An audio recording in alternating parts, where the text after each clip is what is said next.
On espère toujours de la prochaine Coupe du Monde qu'elle récompense le plus beau jeu. Mais hormis le Brésil de Didi, de Garrincha et de Pelé, les meilleures équipes n'ont pas forcément gagné.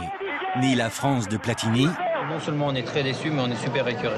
Ni la Hollande de Cruyff, pas plus que le Portugal de Zébio ou la Hongrie de Puskás. La faute, bien sûr, à la glorieuse incertitude du sport. Bien sûr. Sauf que les défaites des meilleures équipes du monde ne doivent rien au hasard, mais plutôt à des enjeux assez étrangers au sport.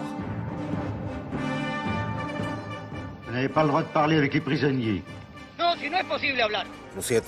Ce stade, c'était un camp de concentration. De nombreuses victoires sont le résultat d'arbitrages pour le moins contestables.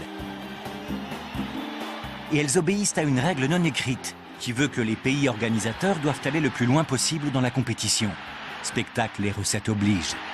C'était un grand complot parce que la fédération anglaise savait que c'était mieux de jouer à Wembley. C'était l'Argentine des généraux, quoi. On était en pleine dictature militaire. L'Argentine ne pouvait pas être éliminée au premier tour, c'était pas possible. Entre les affaires de la FIFA, Havelange a introduit la culture du crime dans le monde du football. Les mystères et les controverses, les mauvais procès. Le grand Pelé lui-même fut la cible de la presse qui le trouvait fini avant son triomphe de 1970. Les secrets inavouables, parce qu'on trouvait les joueurs trop rebelles ou trop noirs. Le racisme il était très fort chez nous. Le noir n'avait pas la mentalité forte, on était fragile, on avait tous les défauts. La tragédie du Maracana a été une tragédie raciale. On se résignerait à accepter que tous les coups sont permis, que la stratégie doit l'emporter sur le génie et que seule la victoire est belle. On pourrait se laisser aller à dire que la coupe tant convoitée est pleine, compromise avec les pires régimes, tolérant tous les excès, la violence, le dopage, fermant les yeux sur des matchs suspects. C'est le match de la honte. Ils devraient retirer leur licence à ces 22-là. Sur des comportements hallucinants et des arbitres complices. Mais on a envie d'y croire encore. Peut-être parce que, avec ses passions humaines, ses rivalités et ses conflits, avec ses bons et ses méchants, sa belle époque aussi, ses coups de génie et ses coups du sort, ses déceptions et ses émerveillements, les Coupes du Monde nous font vivre épisode après épisode, tous les 4 ans depuis 1930, le plus incroyable des feuilletons.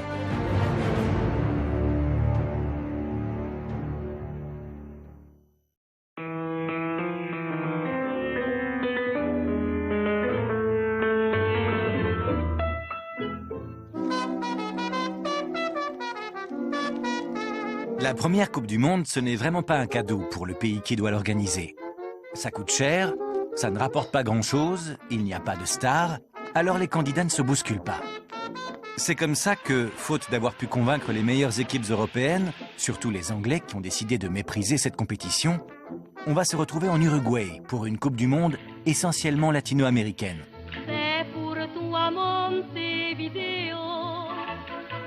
Pour devenir l'organisateur de cette Coupe du Monde, l'Uruguay a tout de même dû faire valoir quelques arguments. Son équipe de football, la déjà céleste, a remporté les 2 derniers Jeux Olympiques. Et surtout, comme elle vit ses plus riches heures, elle s'est engagée à prendre en charge les frais de déplacement de tous les participants. Ce qui n'est pas rien alors que le monde plonge dans la crise. Il n'y a donc que 4 équipes européennes pour faire le voyage. Un très long déplacement à bord du paquebot Conteverde. Les Français voyagent avec leur compatriote Jules Rimet, le président de la FIFA et inventeur de la Coupe du Monde. Parmi ces Français, Lucien Laurent, qui va devenir le premier buteur de l'histoire de la Coupe, et un capitaine, Alexandre Villaplane, qu'on retrouvera 10 ans plus tard sous d'autres couleurs, celle de la Gestapo française. Durant la traversée de l'Atlantique, pour toute préparation, on doit se contenter d'un peu de gymnastique sur le pont, puisque très vite, les quelques ballons dont on dispose passent par-dessus bord. Enfin, le 1er juillet 1930, la Coupe du Monde peut commencer. Il y a déjà, comme cela deviendra une tradition, de gros problèmes d'arbitrage. Le plus marquant d'entre eux est ce coup de sifflet final donné 6 minutes avant la fin du temps réglementaire par l'arbitre du match France-Argentine, alors même qu'un attaquant français file droit au but. Le jour de la finale, on prend quelques précautions, comme celle de débarrasser les supporters de leur arme à feu à l'entrée du stade. L'Uruguay remporte cette finale, ce qui va provoquer de sérieux troubles en Argentine, au retour des supporters déçus. L'armée intervient, renverse le président et ouvre ainsi une très longue période d'instabilité politique.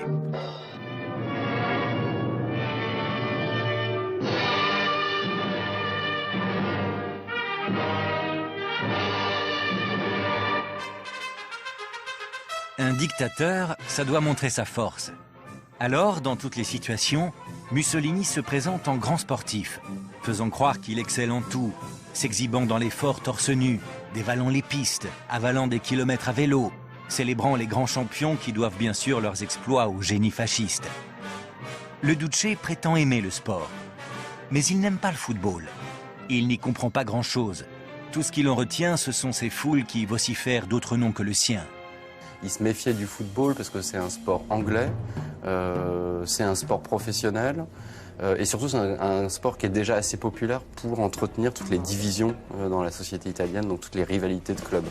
Ce n'est finalement qu'à la veille de la compétition qu'il se rend compte que sa présence dans le stade, devant des centaines de journalistes étrangers, une présence évidemment qui va s'accompagner du dialogue rituel avec la foule qu'il affectionne particulièrement, va pouvoir être d'une propagande utile et efficace. Mussolini va donc se résoudre à mobiliser l'appareil d'État pour l'organisation de cette deuxième Coupe du Monde. Le président de la fédération italienne, un général fasciste, prévient « Je ne sais pas encore comment, mais l'Italie doit gagner ce championnat. C'est un ordre. Un ordre bien reçu, puisque la fédération grecque de football se voit offrir 400 000 $ en échange du forfait de son équipe qui doit affronter l'Italie. » Autre preuve de la corruption en cours, avant la finale contre la Tchécoslovaquie, l'arbitre dîne avec Mussolini. Il saura se montrer reconnaissant à son hôte. Et cela lui vaudra tout de même d'être radié à vie. Le résultat de la finale ne sera pas remis en cause. L'Italie a gagné sa première Coupe du Monde.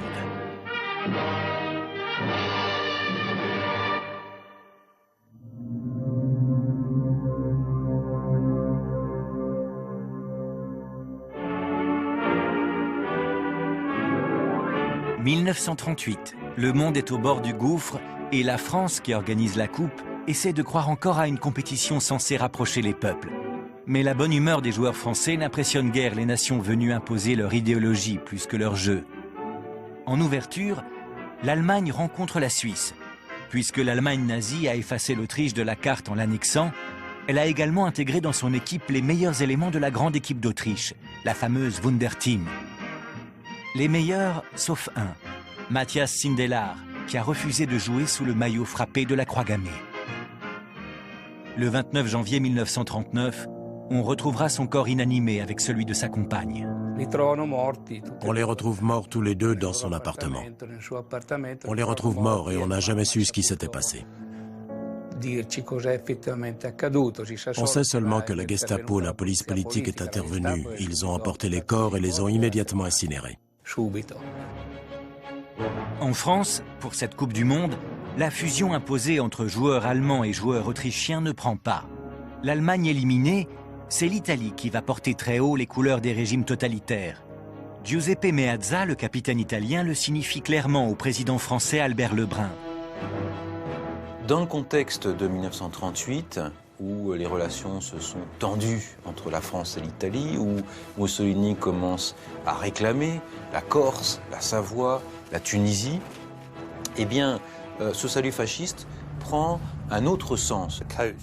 Le coach de l'équipe italienne, Pozzo, un nationaliste très radical, ancien combattant de la Première Guerre mondiale, considérait le football comme une guerre et son équipe comme des soldats au front.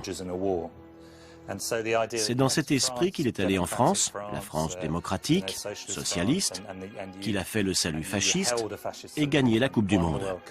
C'était une opération de propagande très réussie pour le régime.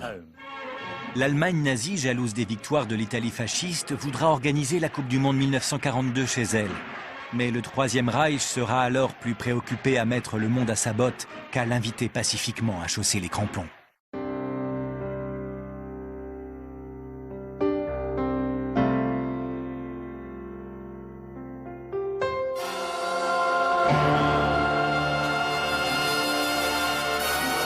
La coupe, qui a passé la guerre cachée dans une boîte à chaussures sous le lit du président de la fédération italienne, est de retour dans le pays qui a tant émerveillé le public français 12 ans auparavant. Tout le Brésil attend l'événement. On a construit le plus grand stade du monde, le Maracanã. Il est censé, comme l'écrit le journaliste Mario Filho, donner au Brésil une âme nouvelle. Les équipes étrangères sont stupéfaites par la nouvelle dimension que les Brésiliens ont donnée à la Coupe du Monde. Et bientôt, ce sera le jeu brésilien qui leur coupera le souffle. La Seleção, dont les derniers matchs de préparation ont été décevants, enchaîne les victoires spectaculaires. À l'évidence, les Brésiliens n'ont pas le même rapport au ballon que le reste du monde. Ils jouent, jonglent, s'amusent, inventent. Hormis un faux pas face à la Suisse, ils dominent largement leurs adversaires. Il ne leur manque plus qu'à faire match nul avec l'Uruguay pour devenir champion du monde. Le maire de Rio tient à s'adresser au public du Maracanã avant le début du match. Il annonce déjà la victoire de l'équipe du Brésil, supérieure à toutes les autres. Et il termine en la saluant comme celle qui va conquérir le plus beau des titres. Il y avait un tel écho. Le public était tellement exalté que je me disais, mon Dieu, tout va s'effondrer. On avait vraiment l'impression que le Maracanã s'effondrerait. Pourtant, c'était très beau tout ça. Le Maracanã plein. C'était merveilleux. La suite est plus inattendue. C'est un cauchemar que personne au Maracanã n'a imaginé vivre. L'Uruguay égalise. Puis Djidia marque le but de la victoire uruguayenne. Seules 3 personnes ont fait taire le Maracanã. Le pape, Frank Sinatra et moi.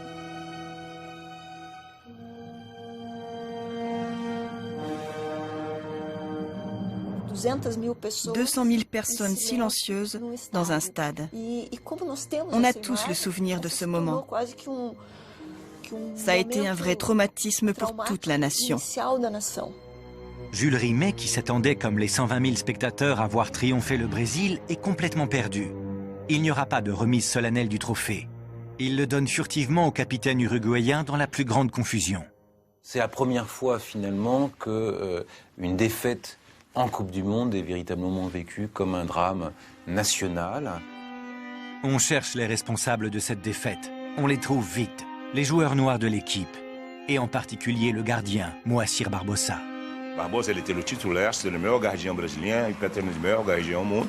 Sauf que le match décisif, il a fait commis un défaut et on a perdu la Coupe du Monde. Je crois qu'il y avait déjà, le racisme il était très fort chez nous. Et c'était vraiment justificatif en disant que si le Noir n'avait pas la mentalité forte pour jouer dans l'équipe nationale, qu'on était fragile, on avait tous les défauts. La tragédie du Maracanã a été une tragédie raciale. Le Brésilien était fier de sa mixité raciale. Et là, soudainement, le racisme ressurgit. Il émerge en 1950 parce qu'on rend les Noirs responsables de cette défaite. Si bien qu'en 1954, notre Seleção est presque exclusivement blanche. Les Noirs ne sont pas convoqués, ou s'ils le sont, c'est à des postes de moindre importance.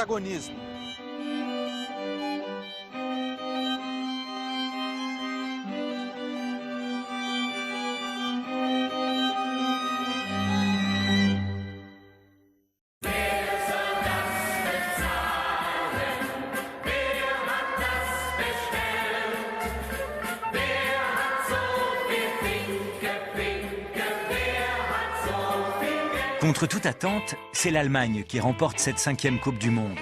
Elle bat en finale la meilleure équipe de l'époque, la Hongrie du génial Puskás, qui depuis des années balaie toutes les formations qui se présentent devant elle. Cette victoire allemande est d'autant plus étonnante que 2 semaines plus tôt, c'est la Hongrie qui l'emportait 8-3 devant cette même équipe d'Allemagne, au premier tour de la compétition. Comment le sélectionneur allemand Sepp Herberger a-t-il pu à ce point renverser la situation ? En mettant en place une stratégie très particulière.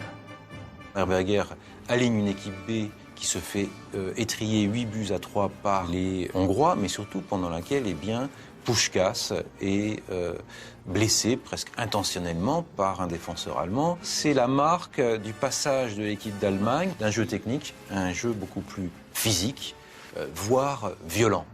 L'Allemagne fédérale libre s'est choisi le même entraîneur qu'au temps du nazisme. Sepp Herberger, on pourrait dire qu'il est représentatif finalement d'une certaine continuité entre le régime nazi et la République fédérale allemande. Pour la finale, la Hongrie était largement favorite, même avec son meneur de jeu Puskás, diminué suite à sa blessure du premier match.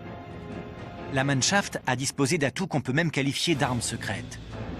Première arme secrète, les crampons à vis à hauteur réglable selon l'état du terrain. Des crampons vissés bien plus efficaces sur terrain glissant, comme c'était le cas ce 4 juillet 1954, que les crampons ordinaires dont disposaient les autres équipes.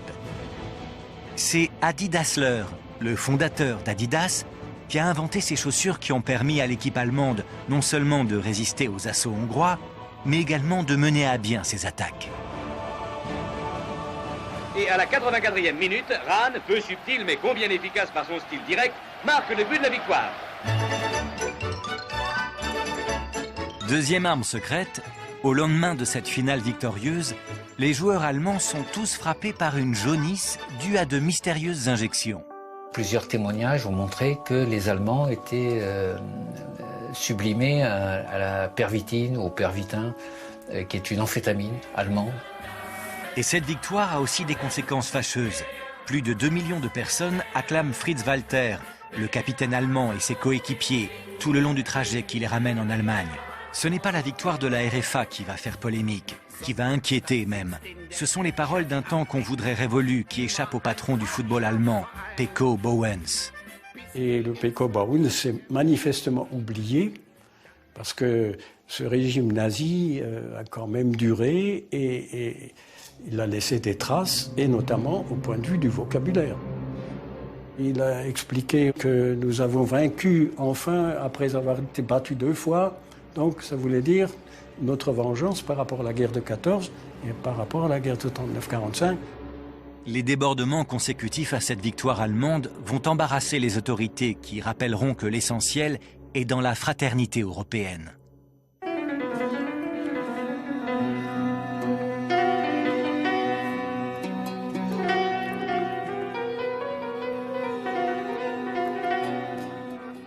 En 1958, en Suède, on attend beaucoup de cette Coupe du Monde où l'on doit retrouver la RFA tenante du titre, l'URSS, le Brésil et la France qui aligne dans son équipe 2 joueurs algériens d'exception. Le milieu offensif Rachid Mekloufi et le défenseur central Mustapha Zitouni. Mais 2 mois avant le début de la Coupe du Monde, ces 2 joueurs disparaissent avec d'autres. Dans les clubs, dans la presse, on s'interroge, on s'inquiète, on spécule. Ce sont en fait les responsables du FLN algérien qui, voulant ébranler l'opinion publique française et une presse qui ne parle que d'événements en Algérie et non d'une guerre, ont monté ce qu'on qualifierait aujourd'hui d'opération de com. Au mois d'avril 58, ils ont décidé de prendre les 10 meilleurs joueurs des internationaux A, etc., pour aller à Tunis. Moi, je ne l'ai su qu'on partait qu'au dernier moment. Ils m'ont dit, demain, on part. Bon, on part. Comme ça, sans explication, sans rien du tout. 10 footballeurs nord-africains, tous vedettes internationales du ballon rond, ont quitté la France au cours d'une opération parfaitement orchestrée. Certains fugitifs ont rallié Tunis, où ils ont été immédiatement pris en main par des émissaires du FLN. La population, les gens qui vont au stade, etc., se sont posé la question. Pourquoi ces gens-là sont partis? Alors, bon, ils ont un petit peu cherché. Ils sont partis parce qu'il y a une guerre en Algérie. Et là, personne ne savait. Rachid Mekloufi n'a pas hésité à s'engager pour son pays. Pour autant, sont-ils tous partis volontairement? Il fallait que je prenne une décision, c'est tout. Ou refuser, ou partir. J'ai choisi la bonne, je pense que j'ai choisi la bonne parce que en refusant, c'était risqué. Et à l'époque, c'était risqué. Qu'est-ce qu'il y aurait pu avoir comme risque? Quelqu'un qui serait venu à la sortie du stade et me descendre comme une bête. Hein. Ils ont renoncé à leur sélection en équipe de France en faisant ça. Ils ont perdu la joie de jouer une Coupe du Monde, hein, parce que c'est pas... Tous les gens ne jouent pas des Coupes du Monde. Zitouni et Mekloufi ne joueront jamais une Coupe du Monde. ni avec la France, ni avec l'Algérie. Leurs camarades de l'équipe de France vont, dans un autre genre, faire également un parcours qui va marquer les esprits lors de cette Coupe du Monde qui commence le 8 juin en Suède. Un joueur en particulier, Just Fontaine, va pour longtemps inscrire son nom dans l'histoire de la compétition. On a terminé meilleure attaque avec 23 buts en 6 matchs. Ça fait à peu près 4 buts de moyenne, quoi.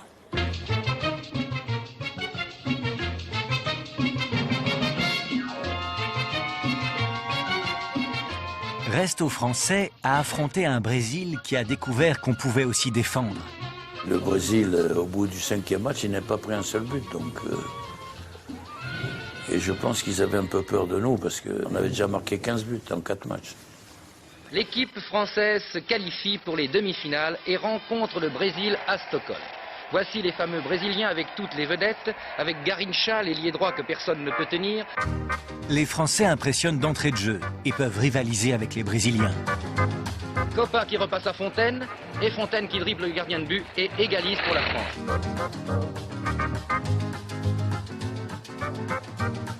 Tout va plutôt bien pour eux jusqu'à la 26e minute. C'est Jonquet qui est blessé, très gravement blessé, fracture du péroné, à la suite d'un contact avec l'avant-centre adverse, avec Vava. C'est une époque où le règlement interdit le remplacement des joueurs, même gravement blessés. Il est resté sur le terrain parce que de toute façon, pour essayer de rendre service, mais il ne pouvait pas marcher. Il avait une fracture du péroné. Et donc on a joué à 10. À partir de là, les Brésiliens vont enchaîner les buts, avec notamment 3 buts d'un jeune joueur de 17 ans, Pelé. 5e but brésilien marqué par Pelé. C'est évidemment le massacre de l'équipe de France. Il s'en est fallu de peu pour que 2 des plus grands génies du football ne figurent pas parmi les sélectionnés brésiliens. Pelé n'était pas titulaire, il était black. Garrincha Métis pas titulaire. La fédération brésilienne, encore sous le choc de la défaite de 1950, a fait passer des tests aux joueurs. Face à des équipes aux jeux quasi scientifiques et à la discipline militaire comme l'URSS, les responsables de ces tests ont recommandé de laisser au vestiaire le jeune Pelé, 17 ans, jugé immature et manquant de combativité, et Garrincha, dont le QI est considéré comme insuffisant pour résister à la pression d'une grande compétition. Et le unique black qui était titulaire de la sélection, c'était Didi, c'était le meilleur joueur au monde. Et c'est lui qui a commencé avec le chef de la délégation en disant si on ne met pas les Noirs, Garrincha et Pelé, on ne gagne pas la Coupe du Monde. Il y avait une équipe de jolies faces, des galants, tous ces beaux garçons, tous ces blancs de beaux garçons. Et c'est à partir de là-bas qu'on a vraiment cassé un peu de racisme qu'il y avait dans le football brésilien. Pelé marquera encore 3 buts en finale face à la Suède, battue elle aussi 5 buts à 2.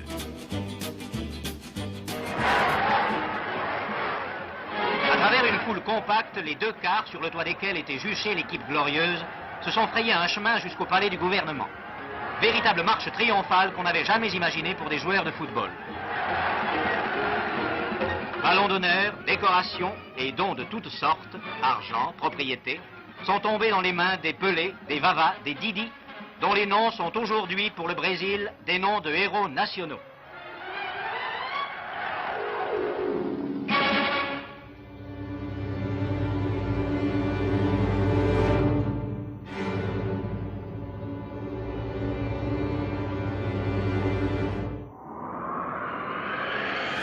Cette Coupe du Monde au Chili restera dans l'histoire comme la plus violente jamais disputée.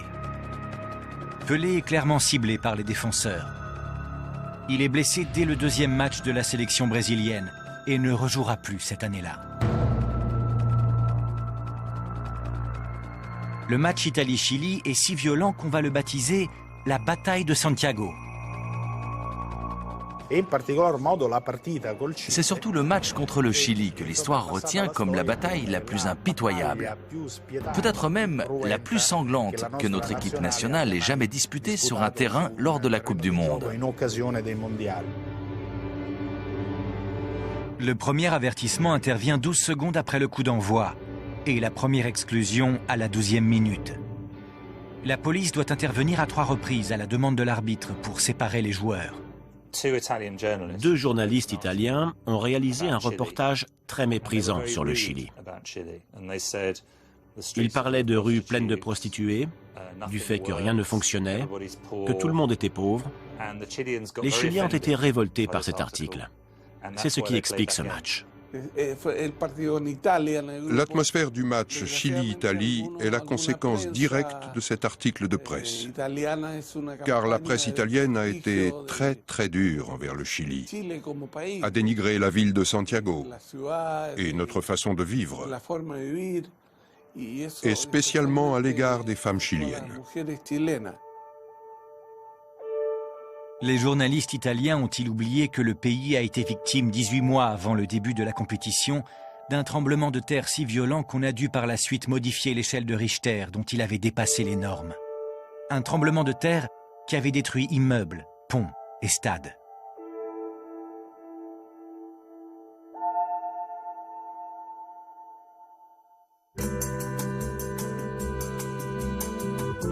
Garrincha encore. Garrincha qui fait sa feinte classique, effectue un superbe centre, Vava assure si vous l'avez vu. On préférera se souvenir, dans cette Coupe du Monde de brut, des déhanchements du prodigieux Garrincha, qui va permettre au Brésil de gagner à nouveau une Coupe du Monde. Il est avec Pelé l'un des meilleurs joueurs brésiliens de tous les temps. Au-delà de ses qualités de footballeur, c'est sa personnalité et son destin tragique qui ont fait de lui un joueur légendaire. Sa popularité était telle qu'il était surnommé Alegria do Povo, joie du peuple, ou l'ange aux jambes tordues, du titre d'une poésie de Vinicius de Moraes. Garrincha, c'était la lumière du Brésil.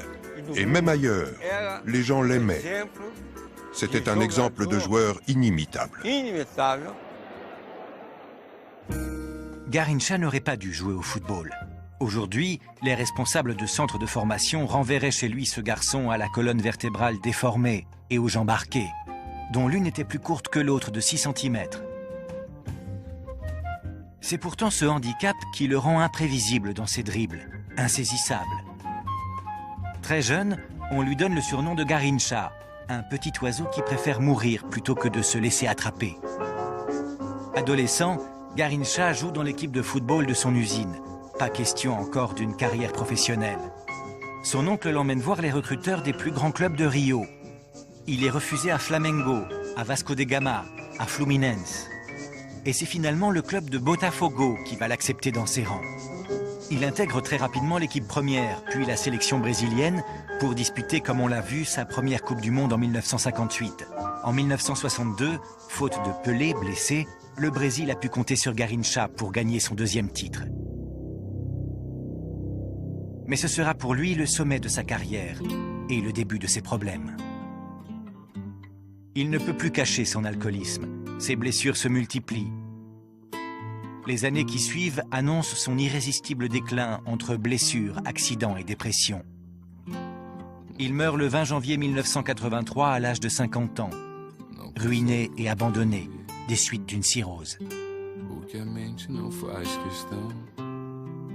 Nem tem forças para obedecer. Quantos sonhos já destruí e deixei escapar das mãos. Seu futuro assim permitir. Não pretendo viver em vão. But uma life of mine.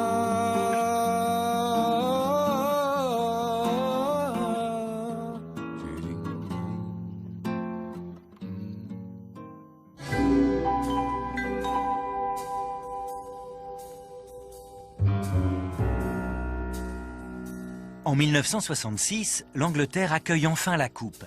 Et elle compte bien montrer au monde que le football est ici chez lui, plus que n'importe où sur la planète. Mais ça commence mal. Quelques semaines avant l'ouverture de la compétition, le trophée Jules Rimet, exposé au Westminster Hall, disparaît. La Coupe du Monde arrive dans le pays du football, l'Angleterre, et elle est volée. Si on ne l'avait jamais retrouvée, ça aurait été une honte nationale. Les Brésiliens ont dit que ça ne serait jamais arrivé au Brésil, que même leurs voleurs aimaient trop le football pour voler la Coupe du Monde. Pelé a dit que c'était une honte nationale.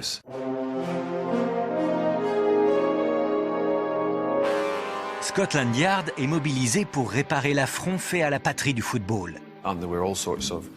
Toutes les mesures de sécurité qui étaient censées avoir été prises n'avaient pas été respectées.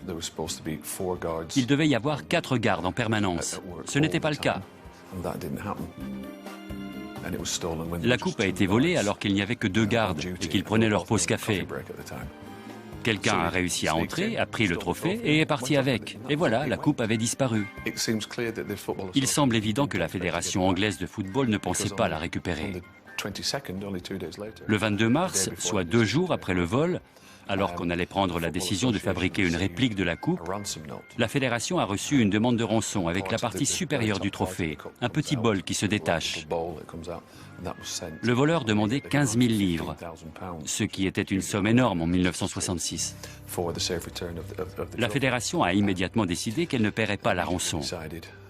La demande disait expressément de ne pas contacter la police. Ils ont contacté la police. Le voleur leur a donné rendez-vous et 2 policiers dans une voiture devaient surveiller la scène à distance. C'était un policier et une policière qui se faisaient passer pour un couple.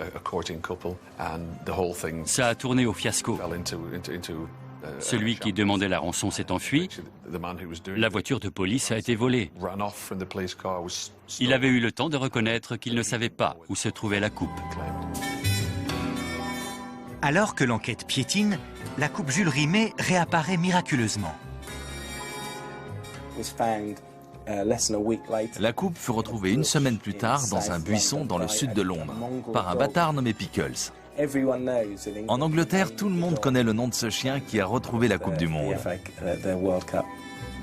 Le trophée retrouvé, la Coupe du Monde peut commencer. Avec cette compétition en Angleterre, on change d'époque. On entre dans celle de la télévision, avec les premières retransmissions en direct, et dans celle du merchandising. Pour cette Coupe du Monde encore, on s'accommode très bien de jouer entre soi, ou presque, c'est-à-dire entre Européens et Sud-Américains.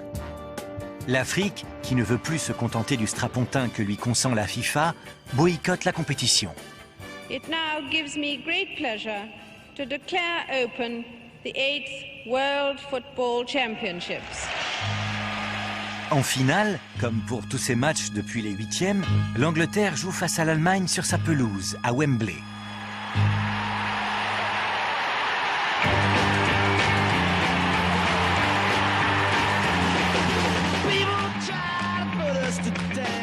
Les 2 équipes font jeu égal jusqu'aux prolongations, jusqu'à cette fameuse 101e minute. À cet instant, Geoffrey Hurst, l'attaquant anglais, expédie dans le but allemand, le long du but allemand, sur la ligne ou au-delà, c'est selon, une sorte de balle magique. On a beau depuis avoir mobilisé tous les experts en décryptage et en balistique, personne ne peut dire de manière définitive si le ballon a franchi la ligne. Et ce but, validé par l'arbitre soviétique, va donner un avantage décisif à l'Angleterre. À ce moment-là, l'arbitre s'est tourné vers le juge de touche. Le juge de touche était près de l'action. C'est donc le juge de touche qui était au niveau de l'action qui a validé le but, plutôt que l'arbitre, qui lui était sur le terrain. Il a donc vu que le ballon avait passé la ligne avant de ressortir. J'étais près des buts. J'ai donc bien vu que le ballon avait franchi la ligne.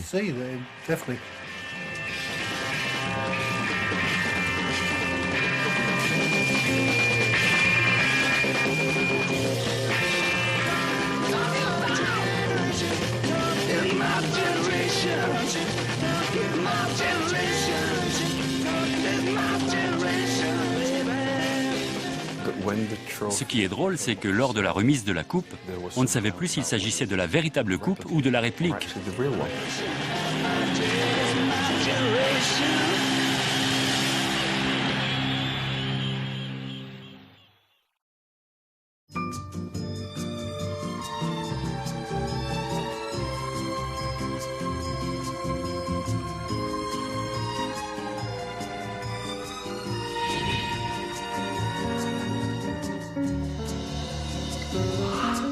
Comme tout au long des années 60, quand le monde a découvert la bossa, Bahia, Rio et ses plages, le Brésil de 1970 va faire rêver. Pour la Coupe du Monde au Mexique, il peut s'enorgueillir d'avoir la plus belle équipe, avec les Gerson, Tostao, Rivellino, Paulo César, Jairzinho.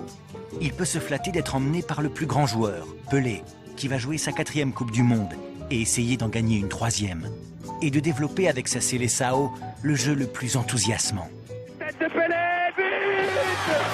Tête de Pelé!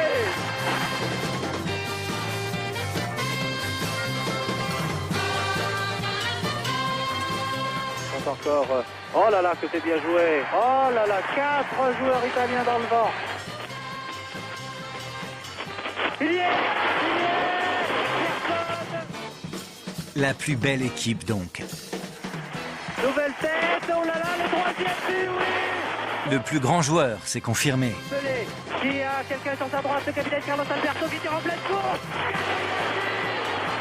4e but du capitaine Carlos Alberto. Les plus beaux buts. Et miracle, la meilleure équipe qui gagne à la fin. On ne trouve pas assez de superlatifs pour qualifier cette grande finale. Une finale qui, je crois, marquera dans les annales du football. Quand on a assisté à une rencontre pareille, j'ai l'impression que l'on peut dire comme après Austerlitz, vraiment, j'y étais. Que demander de plus? Le meilleur entraîneur? Pas de problème. Il était là aussi. Mais attention, ce n'est pas celui qu'on porte en triomphe après la finale. Malgré ses qualités, Zagallo n'a fait que reprendre les rênes de l'équipe juste avant le début de la Coupe du Monde. Oui, bien sûr. Je connais à fond le football brésilien. Comme ancien joueur et comme entraîneur, pour Mexico, j'ai confiance. Sa brillante qualification, son système de jeu, sa composition, l'équipe brésilienne la doit à un autre, João Saldanha. Saldanha, intellectuel, journaliste, entraîneur de Botafogo, est évidemment un homme trop atypique dans le Brésil de la dictature. Même dans la paisible retraite de la Seleção, loin de l'agitation de Rio, Saldanha a dû faire face à toutes sortes de pressions. La presse a alors commencé à s'interroger au sujet de Pelé. Elle disait que Sa Majesté était finie. Pelé avait 28 ans.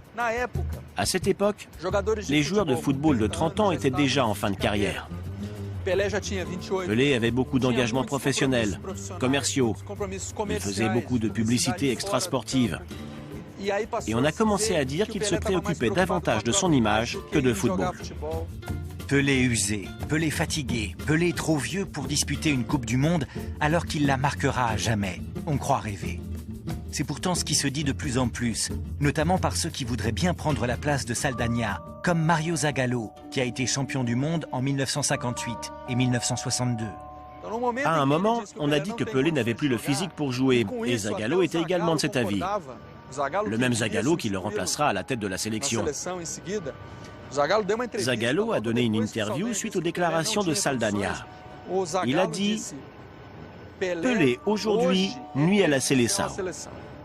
Saldanha sait qu'il a beaucoup d'ennemis dans ce Brésil de la dictature. Une dictature qui aime bien se mêler de football, où les ministres et les généraux se substitueraient volontiers au sélectionneur national. Il y a un moment que Médici, le président, le général Médici, donne une interview en disant « J'aimerais bien que l'entraîneur João Saldanha sélectionne n'importe qui là. » Un joueur qui l'a mis, Saldanha, il a dit « Quand toi, tu vas choisir tes ministres, ne te demande pas mon opinion. Donc s'il te plaît, dans ma sélection, c'est moi qui commande. » Il n'en faudra pas plus pour que Saldanha soit viré de son poste de sélectionneur par João Havelange, le président de la Confédération brésilienne de football. Zagallo, bien plus conciliant avec le pouvoir, plus accommodant avec le patron de sa fédération, prendra la place de Saldanha, appliquant à la lettre, contrairement à ses déclarations, le système de jeu imaginé par son prédécesseur, et bien évidemment en faisant jouer Pelé.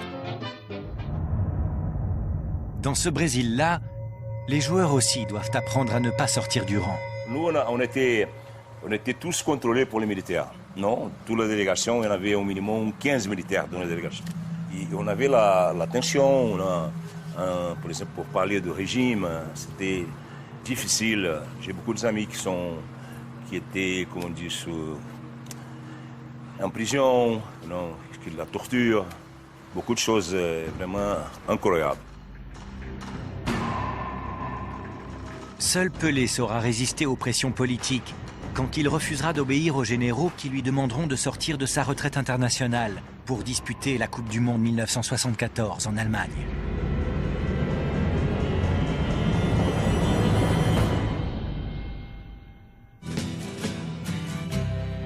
« 1974. La Coupe du Monde devient enfin planétaire. En même temps, les problèmes et les tensions du monde s'y invitent. La guerre froide, avec les deux Allemagnes qui vont s'affronter pour la première fois. Le Chili de Pinochet.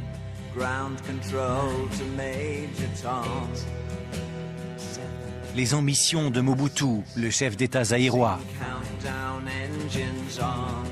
Et le combat des chefs avec l'élection du président de la FIFA. Heureusement, une équipe magique et totalement peace and love, la Hollande de Cruyff, va illuminer cette Coupe du Monde.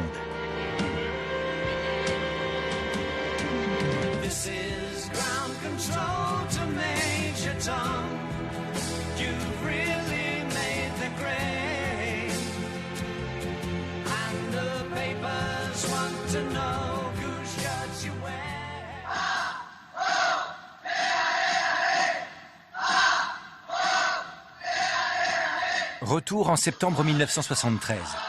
Les Allemands de l'Ouest préparent activement la Coupe du Monde qui doit se dérouler chez eux. Ils sont heureux et confiants, les Beckenbauer, Mayer et autres Gerd Müller, qui sont champions d'Europe des nations en titre.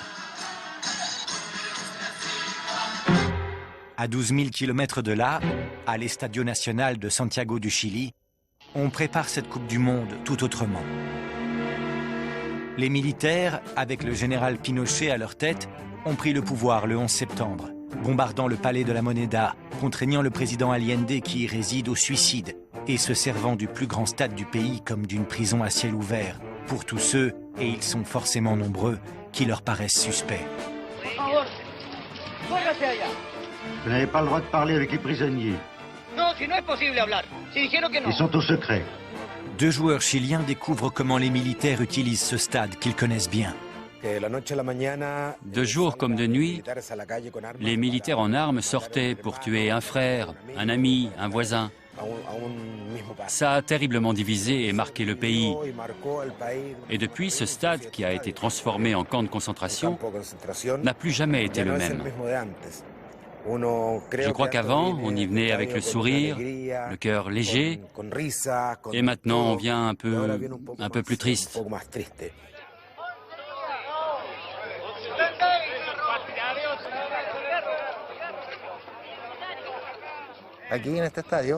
Ici, dans ce stade, il y a eu beaucoup de prisonniers, de disparus qui sont passés.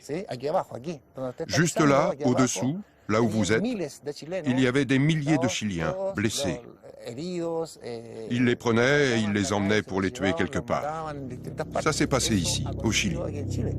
C'est dans ce même stade que va se disputer le match de barrage qui doit décider qui de l'URSS ou du Chili va se qualifier pour la Coupe du Monde en Allemagne. Les soviétiques, qu'on a connus moins attachés aux droits de l'homme, en font une question de principe. Ils refusent de jouer dans ce stade devenu pour le monde entier le symbole de la dictature.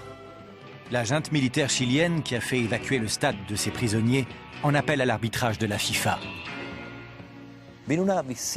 Il y a eu une visite de la FIFA et la dictature a enfermé les prisonniers dans les vestiaires. C'est dans ce contexte que s'est déroulée la visite des responsables de la FIFA. Et ce qu'ils ont fait, c'est seulement d'aller directement jusqu'au centre du terrain et de déclarer « Oui, il y a une pelouse, 2 cages, on peut jouer. Il n'y a aucun prisonnier. On peut jouer. » Et ils sont repartis. On a appelé cette rencontre le match fantôme, avec la sélection nationale qui salue le public. Chose unique dans ce film, on va pouvoir suivre l'intégralité d'un match. La FIFA a refusé de faire disputer le match sur terrain neutre, et les soviétiques n'ont donc pas fait le déplacement. Il n'y a qu'une équipe sur le terrain. Les joueurs chiliens marquent dans le but vide. Le match est arrêté, et la victoire accordée au Chili. Ah, ce match de l'équipe nationale. On a mis 20 secondes pour arriver au but adverse.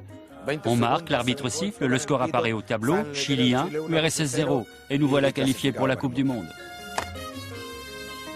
Pinochet reçoit les joueurs de l'équipe nationale avant qu'ils n'embarquent pour l'Allemagne en mai 1974. On était tenu de le saluer. Le seul qui ne l'a pas salué, c'est Caselli. Lui, il a été extraordinaire. Il n'a pas voulu lui serrer la main.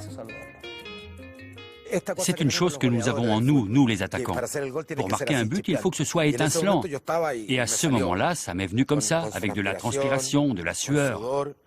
Je ne sais pas si c'était du courage ou de la peur, mais je l'ai fait. Et ça a fait le tour du monde. Et c'est pour ça que ça a été compliqué. Très compliqué. Alors qu'il est en Allemagne pour jouer la Coupe du Monde, Carlos Caselli apprend que sa mère a été enlevée. Il saura plus tard qu'elle a été torturée. Des représailles sans doute à l'affront que Caselli a fait subir à Pinochet.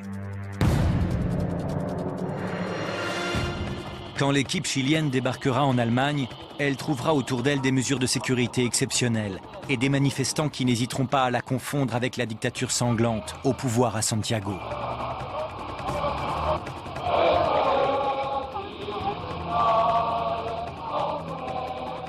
Dans cette drôle d'ambiance, Carlos Caselli et ses partenaires ne passeront pas le premier tour.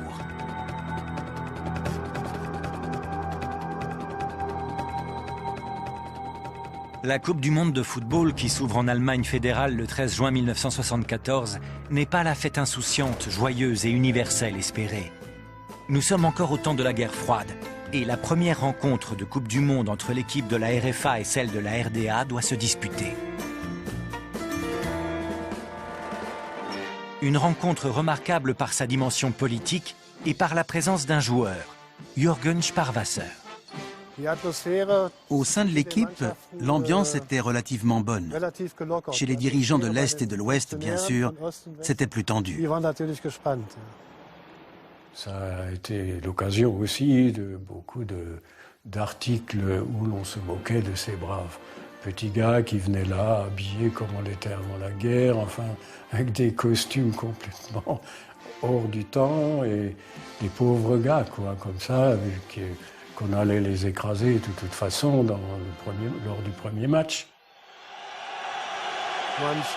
On écrivait dans la presse de l'Ouest, par exemple dans Bild, donc nous allons gagner. Et la seule vraie question, c'était le score. Ils allaient nous battre 5-0, 5-1 ou 6-1.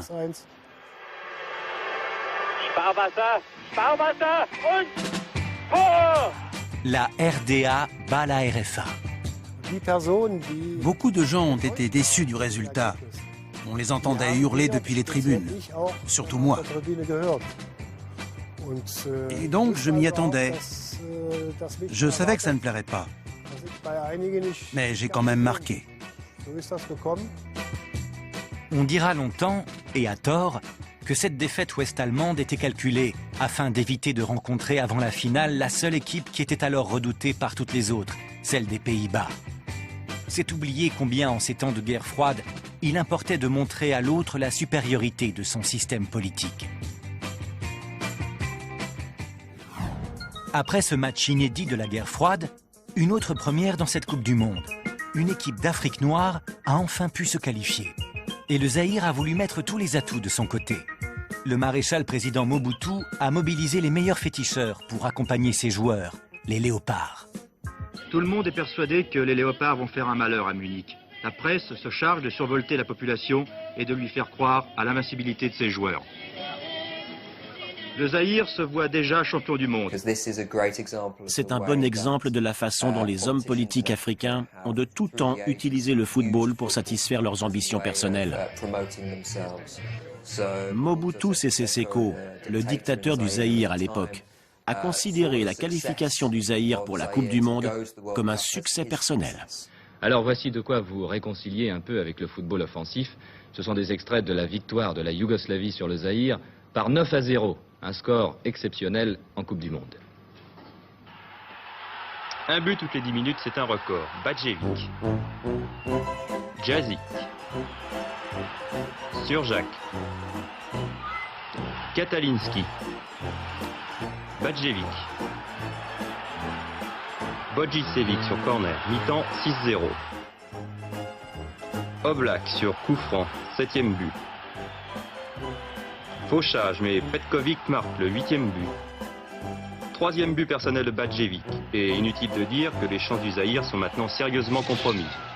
Voilà, le compte y est et l'addition est lourde pour le Zaïre. On a beaucoup rigolé dans la presse internationale sur le Zaïre. Il disait, ces types ne pigent pas vraiment, ils ne comprennent pas le foot, ils ne savent pas jouer en équipe. Ils ont quelques bons joueurs, de bons joueurs individuels. Honnêtement, c'était extrêmement raciste.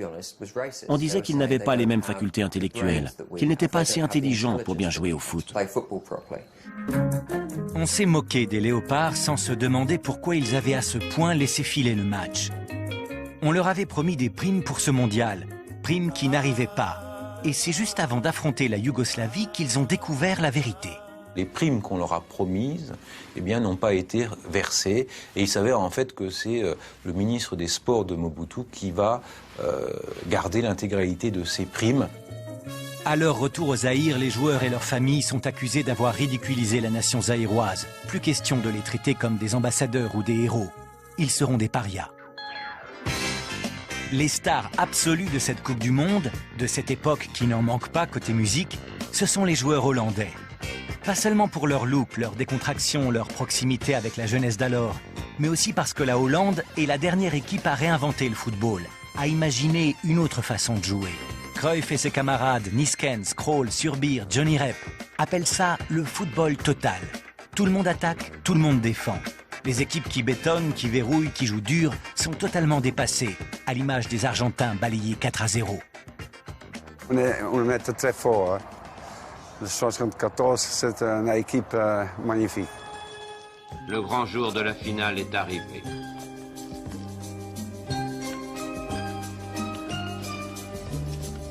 Le 7 juillet au matin, dans les caves d'une grande banque de la ville, 2 clés ouvrent un coffre et on en retire un objet mystérieux, escorté par des policiers. Une camionnette blindée la porte au stade de Munich. Les Brésiliens ayant définitivement gardé le trophée après leur 3e victoire en 1970, c'est une autre coupe qui sera soulevée au terme du match. Les Hollandais se retrouvent favoris de la finale face à la RFA, même si celle-ci joue à domicile. La première minute confirme tous les espoirs mis dans l'équipe de Cruyff. Le meneur de jeu hollandais laisse sur place tous les joueurs allemands, avant d'être fauché dans la surface de réparation.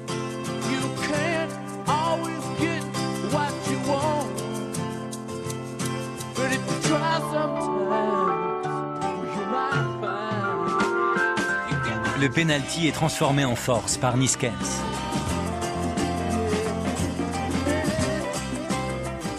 Pour nous, c'est dommage que le but il tombe trop tôt. Parce qu'après, on a fait un peu de... On n'était pas motivé pour faire 2-0. On tournait le ballon trop long. Peu à peu, les Allemands reprennent confiance, se réorganisent, égalisent sur penalty, puis arrachent la victoire sur un but de l'inévitable Gerd Müller. La RFA est championne du monde, et on se demande comment, hormis son raid de la première minute, Cruyff a pu passer à côté de sa finale. Johnny Rep se souvient que la presse à scandale allemande a tenté de déstabiliser son équipe. Et en 1974, on est un peu volé pour la Bild-Zeitung. Il y a eu 2 journalistes dans notre hôtel. Bon, et les jours avant la finale, ou peut-être 2 jours avant, il fait le grand scandale de la piscine, avec des joueurs, des femmes et tout ça. Bild, qui a dit crève, champagne et femmes nues, parce qu'il y avait une petite fête dans l'hôtel des Pays-Bas, avec des jeunes femmes qui sont arrivées. Et il y a eu beaucoup de joueurs de problèmes chez eux à cause de cette affaire. Et en particulier Johan Cruyff, très secoué par la réaction de son épouse.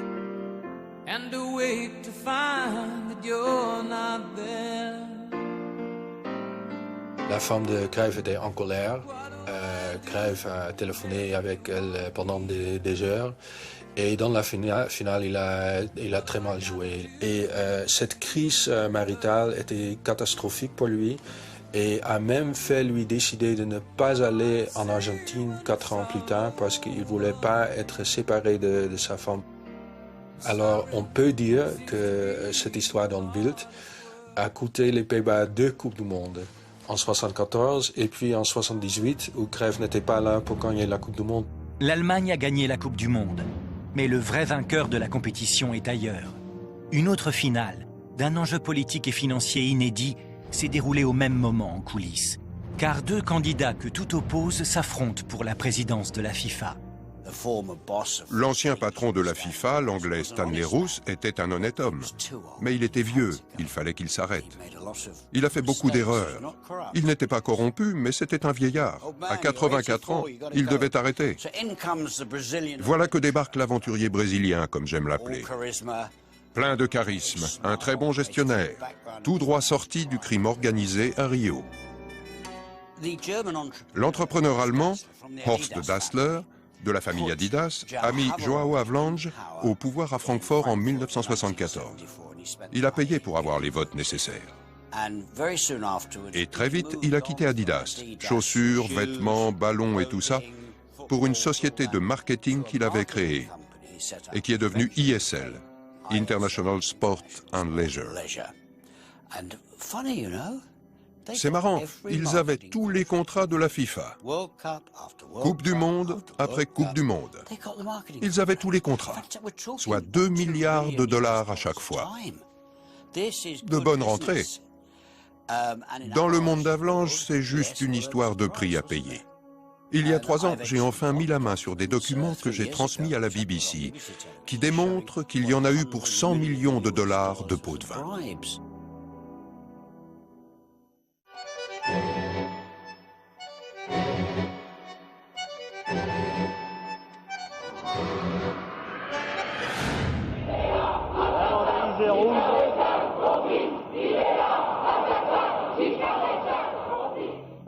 Pour la première fois, on descend dans la rue un peu partout en Europe pour appeler au boycott d'une Coupe du Monde de football.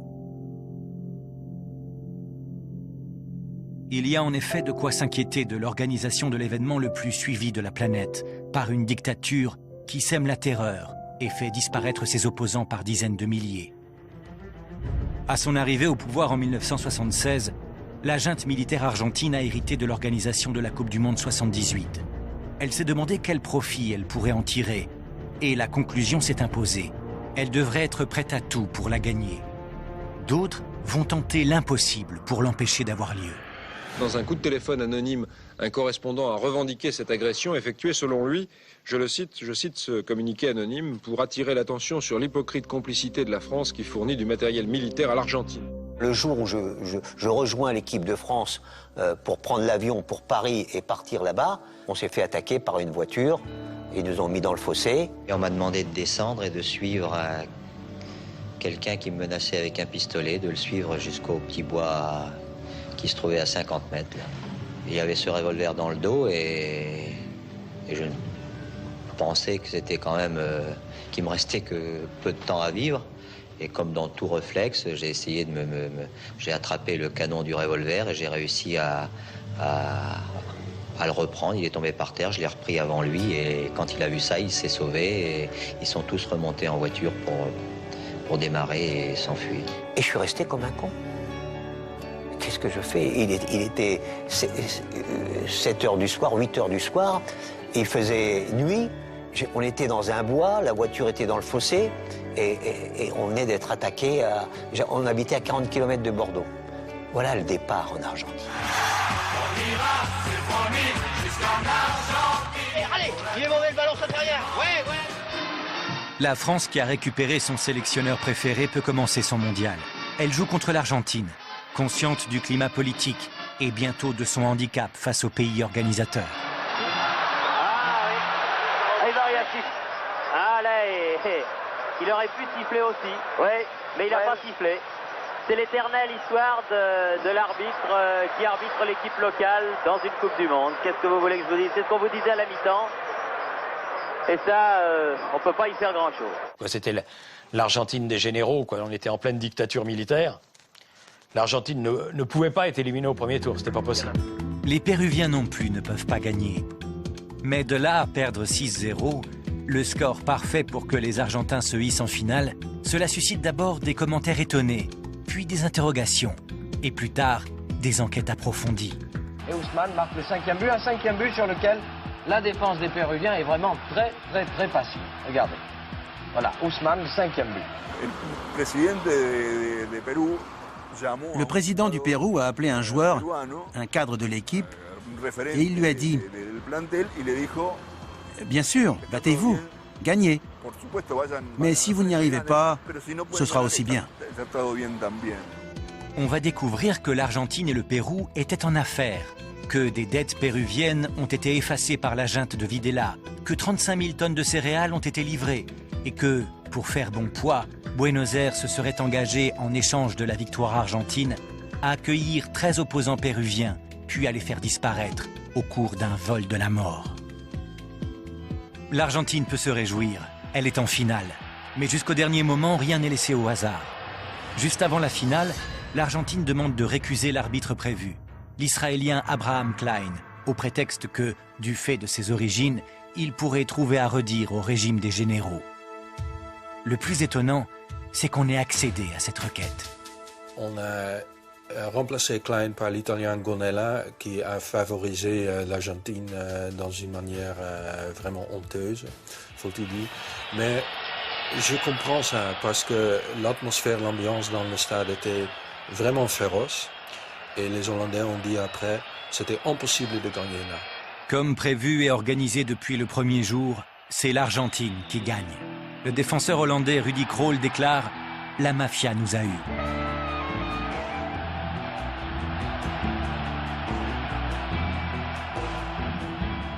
Le banc et l'arrière-banc de la dictature peuvent triompher sous le regard complice du patron de la FIFA, João Havelange.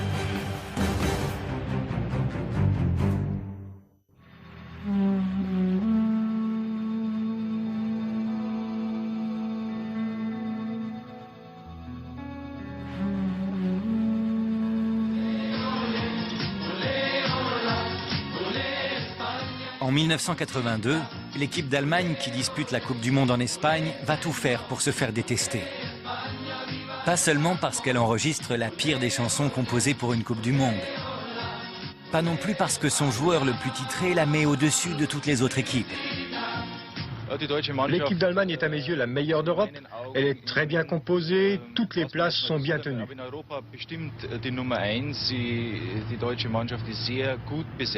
Et le Kaiser tombera de haut quand la Mannschaft deviendra la première équipe européenne à chuter en Coupe du Monde devant une équipe africaine, l'Algérie. Oh oui. Maxer. Ouais. Extraordinaire. Ouais, c'est Maxer qui arrive et qui va avoir sa statue du reste prochainement dans le stade en Algérie. Et puis de extraordinaire. Ce qui nous a fait détester cette équipe d'Allemagne de 1982, c'est sa capacité à produire de l'injustice tout au long de la compétition. De l'injustice et de l'anti-jeu. Sans doute parce qu'elle ne se remet pas de sa défaite face à l'Algérie, qui a produit un football remarquable. L'Algérie a très bien joué dans ce tournoi, mais ça n'a pas suffi. L'ordre dans lequel les matchs étaient joués a permis aux équipes d'Allemagne de l'Ouest et d'Autriche de savoir que si elles terminaient leur match par 1-0, elles seraient toutes les deux qualifiées. RFA Autriche. Encore un quart d'heure de pénitence.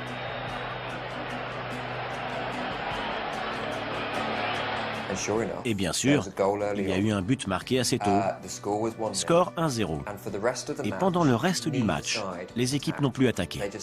Elles se sont contentées de ce résultat. Ça sautait aux yeux qu'ils voulaient s'assurer que l'équipe d'Algérie ne soit pas qualifiée. C'était un petit peu le match de la honte. Ils étaient comme ça, ils étaient entre les 18 mètres de l'un et 18 mètres de l'autre, ils se passaient les ballons comme ça. Et ils n'allaient même pas vers les buts. C'est le match de la honte. Ils devraient retirer leur licence à ces 22-là. Le plus intéressant, ce fut la réaction des supporters de l'Allemagne de l'Ouest et de l'Autriche dans le stade en Espagne. Ils sifflaient leur propre équipe. Ils savaient que ce n'était pas bien, que ce n'était pas du football ce qu'ils voyaient. Tachner,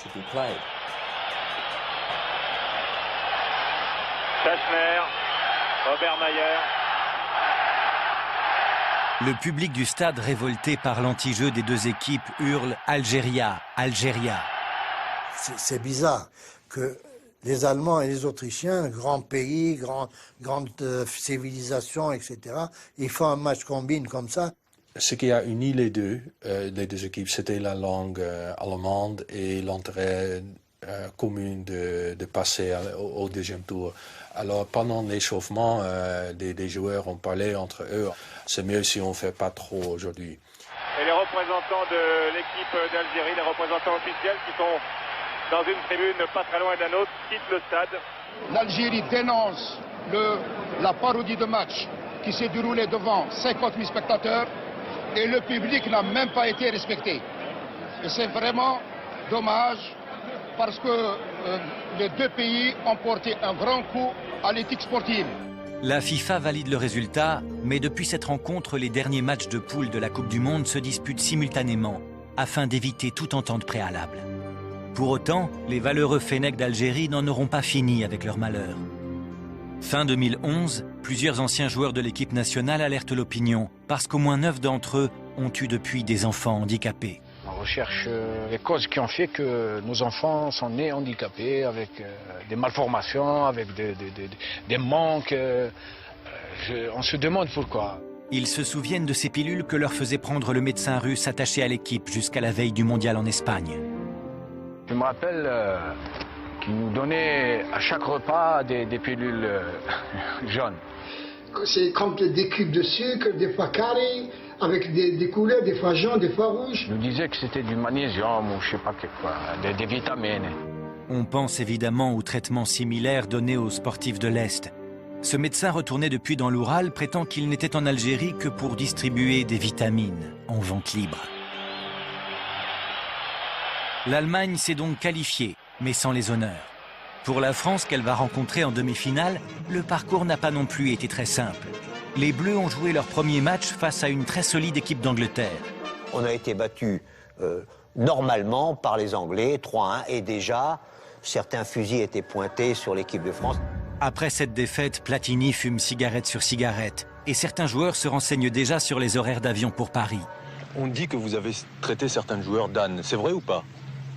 Il faut voir le contexte. Je crois que depuis 3 jours, je suis super énervé. Je suis en colère parce que je sens que je sais pas, je sens pas le groupe et peut-être qu'il y a des paroles qui m'ont échappé, mais d'un autre sens, peut-être que ça motivera les gars et c'est peut-être un bien, je sais pas. Motivés, ils vont l'être pour le match suivant face au Koweït. Michel Hidalgo a changé 6 joueurs et la formule fonctionne. Les Bleus enchaînent but sur but.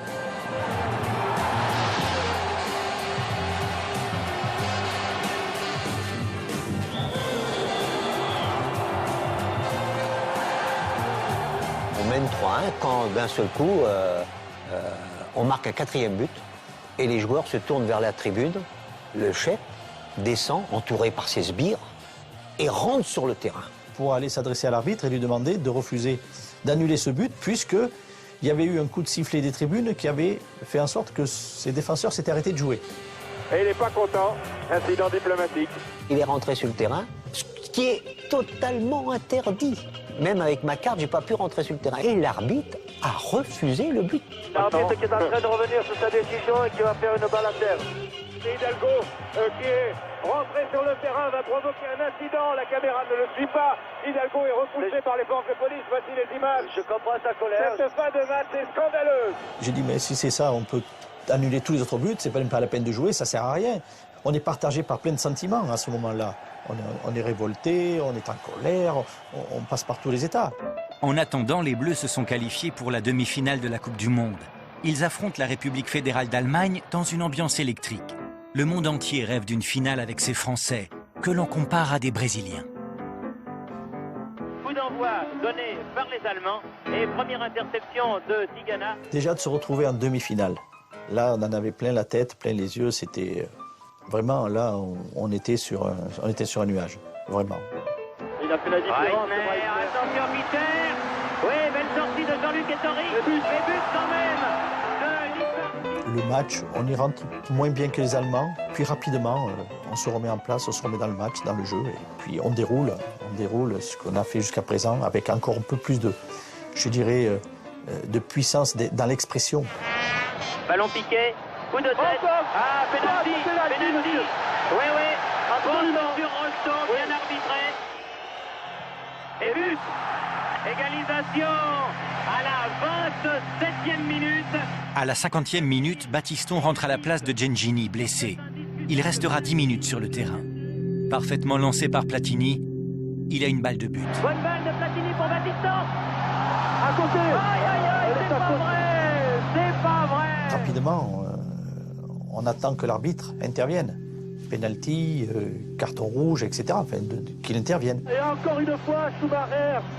Il n'a pas fait le voyage. Non, regardez où il va mettre son pied, Schumacher. Regardez. Voilà. Ah oui.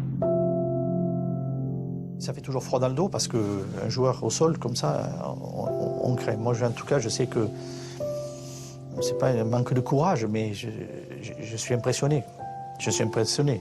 Monsieur Corner porte une lourde responsabilité. Il a été puni pendant 45 minutes. Il continue. Je pense qu'il y en a certains qui n'étaient pas dans leur état normal. L'antidopage à ce moment-là aurait peut-être servi. J'ai l'impression que c'est même assez grave ou sérieux en tout cas. Et il n'y a même pas eu coup franc. Il n'y a même pas eu coup franc sur cette affaire. Alors qu'il a failli mourir, Battiston. Et il a failli avaler sa langue. Et... Bon, enfin, heureusement, ça s'est bien terminé. Amoros. Tire. Oh, la barre. La barre. Aïe, aïe, aïe, aïe, aïe, c'est pas possible. Dans la dernière minute du temps réglementaire, Manuel Amoros manque de qualifier la France pour la finale. Un partout, une agression inouïe sur Battiston, des provocations allemandes sur chaque balle, un but refusé à Rocheteau. Il va falloir encore trouver des ressources pour disputer les prolongations. Contre toute attente, les Français ne faiblissent pas, bien au contraire. Oui, oui, Marius, reprise de volée sur ce coup franc de Alain Pires. Tout le monde est derrière les Bleus, y compris Jean-Michel Larquet qui commente le match avec Thierry Roland. Il hurle à Didier Six de donner en retrait pour Alain Giresse. En retrait pour Giresse, en retrait pour Giresse. Il n'a pas vu. Voilà, oui, oui, oui. Oui, bien joué. Giresse qui marque le troisième. On se dit alors qu'il y a une justice, au moins dans le monde du football. 3 buts à 1. Moi, je marque, on est à 3-1 et on tourne à la mi-temps à 3-2. Mais si vous prenez l'action avant le but, le deuxième but des Allemands, il y a une première faute sur moi, puis une seconde faute dans la succession sur Michel Platini, que l'arbitre ne siffle pas. J'avais moi, mon mollet avait doublé. Ballon. Et les Allemands repartent par Breitner. L'action se termine par juste avant la mi-temps des prolongations par ce but. Littbarski. Oh. Et but réussi par Rummenigge. Je ne dis pas qu'il a été acheté, qu'il avait, je sais pas. Est-ce qu'il a estimé que... Je ne sais pas. Le fond, il n'y a que lui qui peut le dire. Moi, je ne sais pas. Je suis qu'au chapitre des interrogations, de me poser des questions. Acheter, non. Mais qu'il ait vu les choses à sa façon, malhonnêtement, oui. Littbarski, attention au centre. But et but réussi par Klaus Fischer. Égalisation, 3 partout. Nous n'avons pas été assez calculateurs, pas assez gestionnaires du résultat à ce moment-là. Fin des prolongations. Le match va se jouer au pénalty. On ne se bouscule pas dans le camp français où les bons tireurs ne sont plus sur le terrain. Il faut faire avec la fatigue, les crampes, la tension extrême. Et Tori, but, et voilà, c'est fait.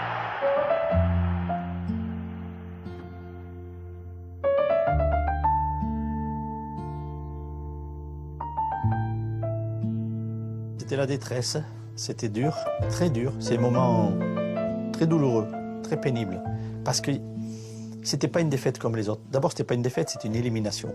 Non seulement on est très déçus, mais on est super écœurés. Et je vous assure, d'habitude, on aime bien, on dit les Français, ils aiment bien sortir la tête haute. Là, je vous assure qu'on n'aurait pas fait sortir la tête basse et d'avoir remporté.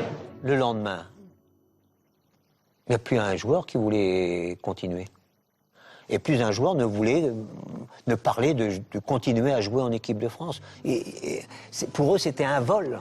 On se dit, mais qu'est-ce que c'est que ce football-là? Demi-finale de Coupe du Monde. Les délires anti-allemands tournent au dérapage, au point que le chancelier Helmut Schmidt écrit au président Mitterrand pour rappeler que tout cela n'est que du football. Et Schumacher se fend même d'une visite à Patrick Battiston. Je crois qu'il a été très sévèrement critiqué pour son geste. Et je pense que moralement, ça a donc dû être très très dur pour lui. Donc c'est pour cette raison qu'il a souhaité me rencontrer. Quelques années plus tard, Harald Schumacher publiera ses mémoires. Il y avouera s'être dopé tout au long de sa carrière, sans doute une explication à son comportement hallucinant d'agressivité durant ce match. Das ist eine gute Frage. Ich habe dieses Buch rausgebracht und kann momentan leider nichts darüber sagen, weil ich erst die Reaktion vom 1. FC Köln und vom DFB abwarten. En finale, la RFA trouve face à elle une grande équipe d'Italie.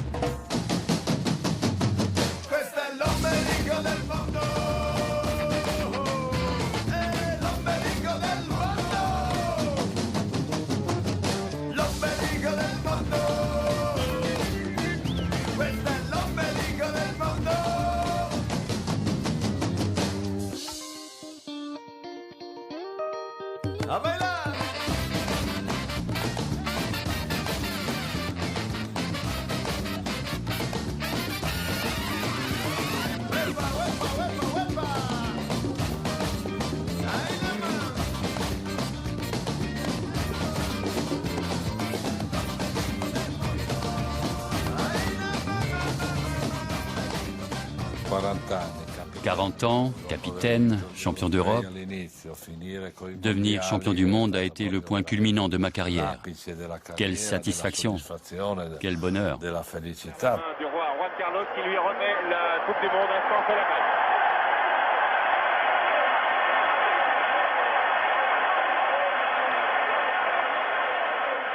Ça vous a fait plaisir cette victoire de l'Italie, car ça venge un peu l'équipe de France? Ça m'a fait beaucoup plaisir, je pensais que les Allemands allaient l'emporter, mais peut-être que si les Italiens ont gagné aujourd'hui, ils peuvent dire peut-être un petit merci aux Français qui les avons fatigués.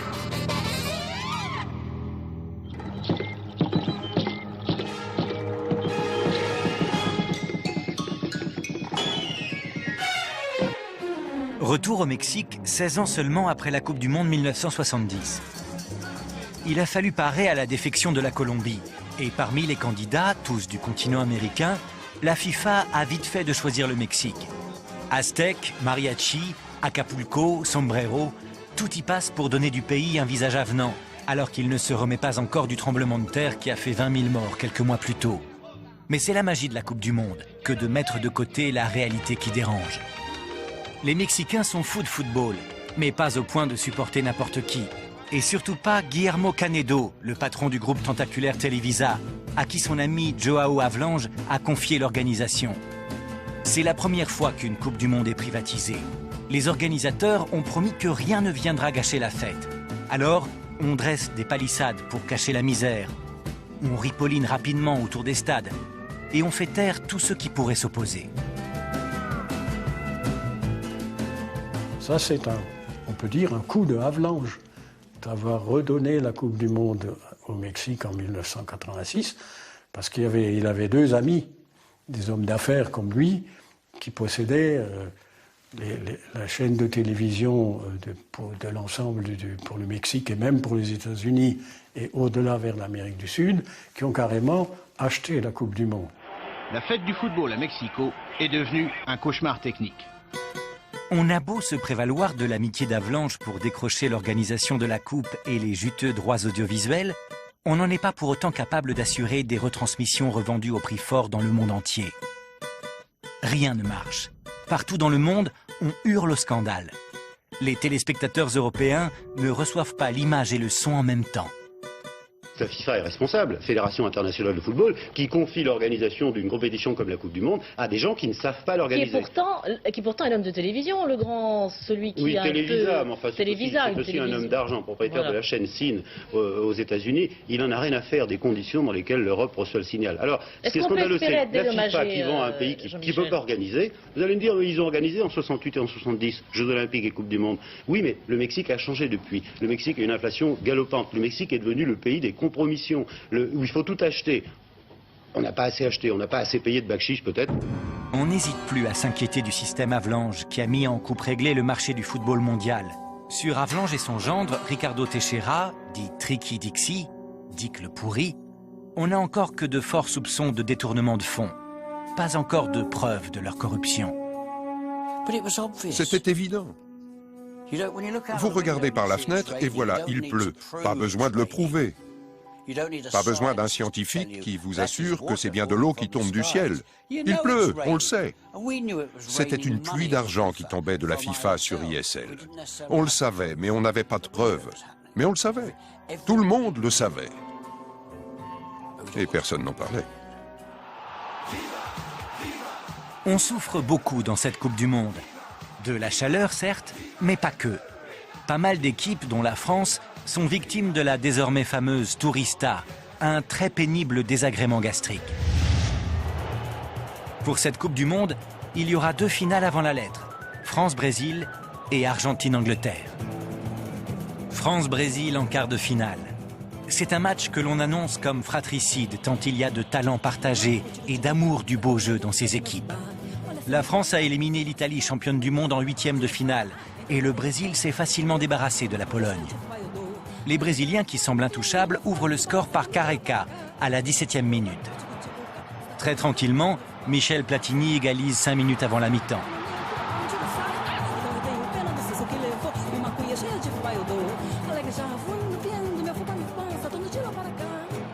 Le tournant du match. Penalty pour les Brésiliens. C'est Zico, celui que l'on appelait le Pelé blanc, qui doit le tirer. Regardez bien Platini, il indique à Batz de quel côté Zico va tirer. Sur ta gauche.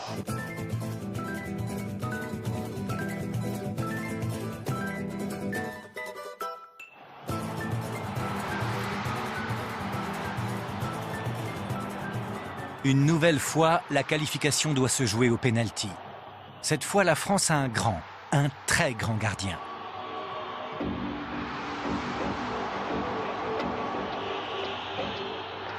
Ce qui offre même le luxe à Platini de rater son pénalty.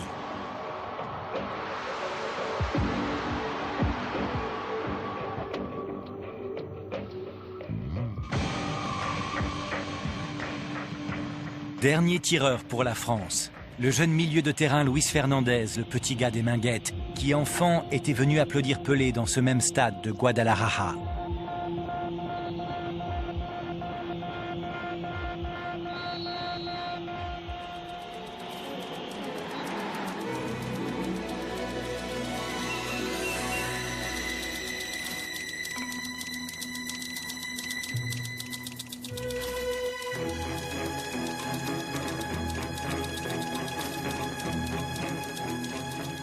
On crie victoire alors qu'on est seulement en demi-finale, à nouveau face à l'Allemagne.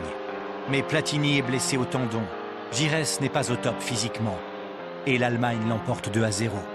Cette fois, on sent bien que cette génération extraordinaire va passer la main. Platini range les crampons l'année suivante, en 1987.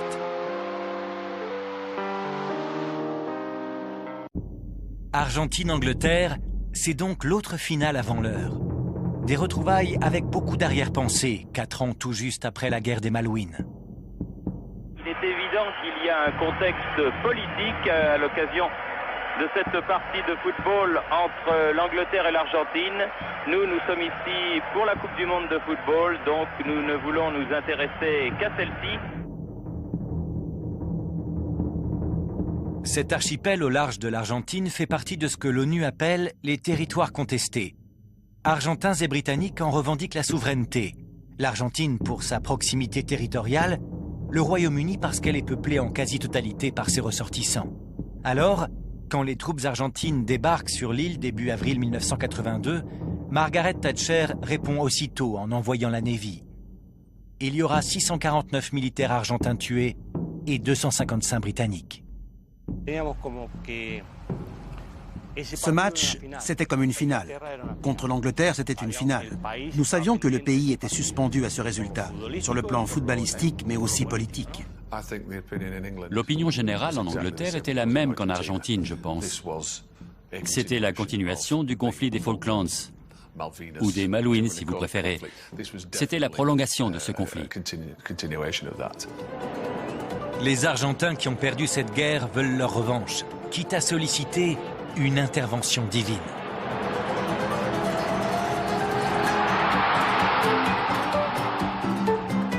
« 114 000 spectateurs ont vu la main de Maradona envoyer le ballon dans les filets anglais, mais pas l'arbitre.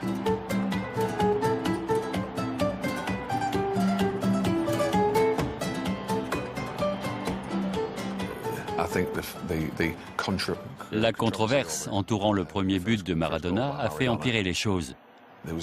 En Angleterre, on avait vraiment l'impression d'une injustice. Quand l'Argentine a envahi les Malouines, on leur a donné une bonne leçon avant de les jeter dehors. Du coup, ils ne pouvaient nous battre au football qu'en trichant. Maradona va prouver qu'il peut aussi marquer grâce à son seul génie du football.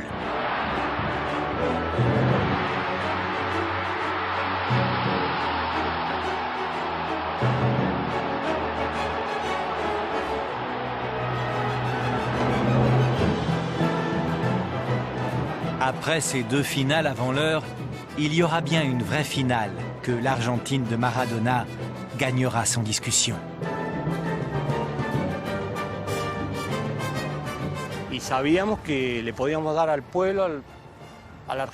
On savait qu'on pourrait offrir une grande joie au peuple argentin en gagnant contre les Anglais comme nous l'avons fait. Il y a eu beaucoup de controverses avec les deux buts de Maradona, le plus beau but de la Coupe du Monde et ensuite le but de la main. Ici en Argentine, on dit que ce match est un vrai classique du football mondial. On l'a gagné comme on a pu, mais on l'a gagné. À partir des années 90, les Coupes du Monde commencent étrangement à se ressembler. Elles deviennent l'événement le plus suivi de la planète, le plus désiré par les sponsors, le plus cher pour les chaînes qui veulent la diffuser, et trop souvent, le moins réjouissant pour les passionnés. La part d'ombre de cette compétition, on l'a entrevue en Italie en 1990, lors d'un huitième de finale entre le Brésil et l'Argentine. On a eu beaucoup de mal contre le Brésil, parce qu'ils nous ont dominés. Argentine-Brésil, c'est une autre forme de classico, avec ses passions, ses tensions et ses coups bas. Totalement dépassés par les Brésiliens, les Argentins auraient usé de drôles de méthodes pour remporter leur huitième de finale. C'est en tout cas la conviction de Branco, le pied gauche le plus redouté de son temps. Ce match a marqué l'histoire et il marquera l'histoire de la Coupe du Monde. Lors d'un arrêt de jeu, Galíndez, le masseur de l'équipe argentine, intervient sur le terrain. Dans sa glacière, toutes sortes de bouteilles. Mais chose étrange, lorsqu'un des joueurs de son équipe, un Argentin donc, se sert, le masseur lui demande de recracher ce qu'il a bu, de reposer la bouteille et d'en prendre une autre. Comme cela se fait souvent, surtout par des températures caniculaires, les joueurs de l'équipe adverse profitent des bouteilles qu'on leur tend. Branco, l'ailier brésilien, va goûter d'un drôle de breuvage. L'Argentine avait des petites bouteilles d'eau. Je ne me souviens pas bien. Je crois qu'il y en avait 6. 4 étaient de couleurs différentes pour l'équipe d'Argentine, avec un bouchon d'une seule couleur. Et 2 de couleurs différentes destinées à l'équipe adverse, avec un contenu différent. Ils avaient mis un produit dans l'eau pour assommer les joueurs. Et moi, j'en ai bu. J'ai senti un mauvais goût. Quand j'ai bu, je me suis rendu compte que ce n'était pas de l'eau claire. Branco se plaint de maux de ventre. Et malgré la domination brésilienne, le score reste inchangé jusqu'à la 82e minute, quand Maradona prend les choses en main. Caniggia qui dribble, Caniggia qui met le but. Eh oui. Sur un exploit de Maradona, Caniggia marque. Oui. Ça, c'est une surprise à 8 minutes de la fin, 82e minute de jeu. Caniggia sur un slalom fantastique de Maradona. Après le match, j'ai raconté qu'on m'avait donné quelque chose. Mais suite à ça, beaucoup ont ironisé en disant que j'avais raconté ça pour justifier notre défaite. Mais c'est pas le cas. L'Argentine gagne contre le cours du jeu. Pour Galíndez, le masseur mis en cause par les Brésiliens, tout cela relève des polémiques rituelles entre les deux équipes. Branco provoque les Argentins, voilà ce qu'il fait. Il a beaucoup provoqué les Argentins. C'est ce qui s'est passé. Tout n'est que mensonge.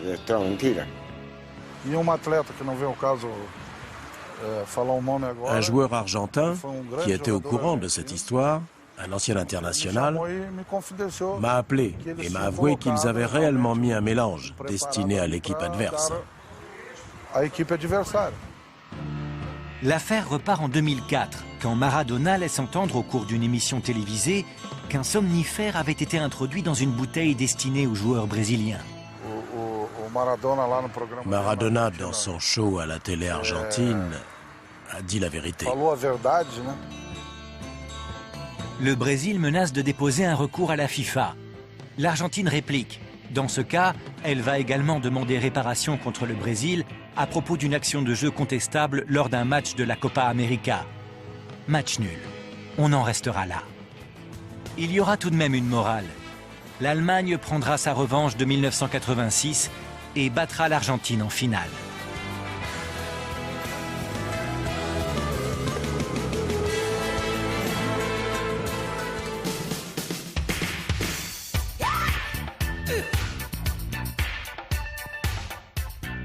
Pour une Coupe du Monde réussie, il faut des stars, surtout si elle se déroule pour la première fois aux États-Unis. Problème, Havelange a rayé le nom de Pelé de la liste des invités parce qu'il a osé dénoncer les magouilles du gendre du patron de la FIFA, Ricardo Teixeira, le fameux Triki-Diki. À son actif, pots de vin, raquettes de sponsors, détournement de millions de dollars qui lui valent aujourd'hui de vivre en exil, loin des condamnations de la justice brésilienne. Mais heureusement pour le spectacle, une star est de retour, Maradona. Personne ne s'attendait à voir cette légende disputer à 33 ans sa 4e Coupe du Monde en Amérique. Personne, même dans des paris truqués, n'aurait misé un peso sur un joueur qu'on avait vu fuir Naples et l'Italie pour échapper à la justice. Cette affaire fait la une des grands magazines italiens. Epoca titre Maradona, sexe, drogue et but. Interrogé hier au cours de son entraînement, Diego s'est contenté de répondre sèchement aux journalistes que ses avocats s'occuperaient de cette affaire. La police a arrêté Diego Maradona. Le meilleur footballeur des années 80 se trouvait dans un appartement d'un quartier résidentiel de Buenos Aires. Et dans cette pochette se trouvait un demi-kilo de cocaïne. Pas un observateur sérieux ne l'aurait imaginé revenir à un poids de forme et à un état normal sur un terrain de football. Et pourtant, Maradona dispute cette Coupe du Monde. Sans doute par la grâce de son ami, le président argentin Carlos Menem, qui ne lui en veut pas d'avoir un tatouage du Che sur le bras. Sans doute aussi pour le récompenser de ses efforts. On le trouve plus affûté, plus sérieux dans son comportement que lors des éditions précédentes. Il est exemplaire, la moindre des choses pour le capitaine de la sélection argentine. Il est revenu des cavales, des condamnations, des bannissements, de tous ses délires. Promis juré, il va montrer au monde qu'il est toujours le plus grand, qu'il est redevenu El Pibe de Oro. Yo quiero ser simplemente Maradona, yo no quiero ser ni sucesor ni el segundo Pelé. Yo quiero ser simplemente Maradona.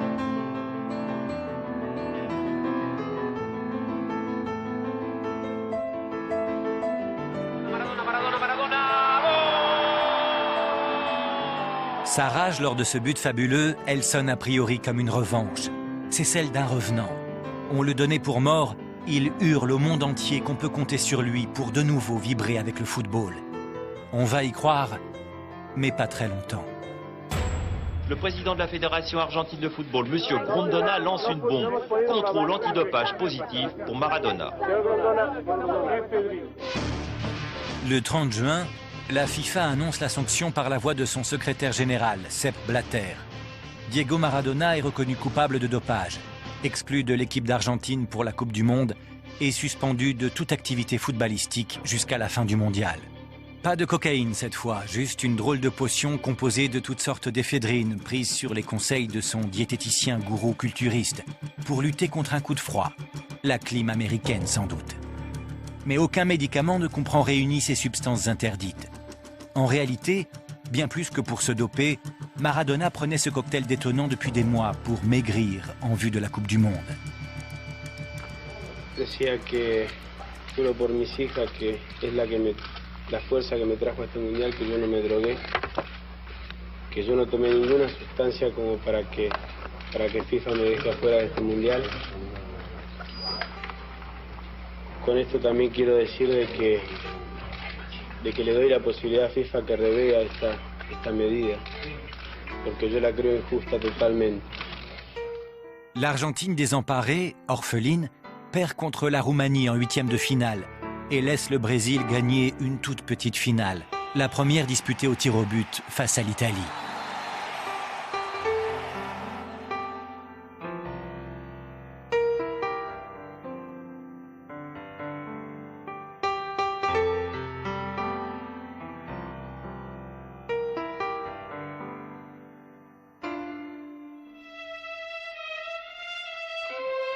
À la veille de la Coupe du Monde en France, Havelange se retire des affaires tout en se ménageant un avenir, en faisant élire celui qui a si longtemps travaillé auprès de lui, le Suisse Sepp Blatter.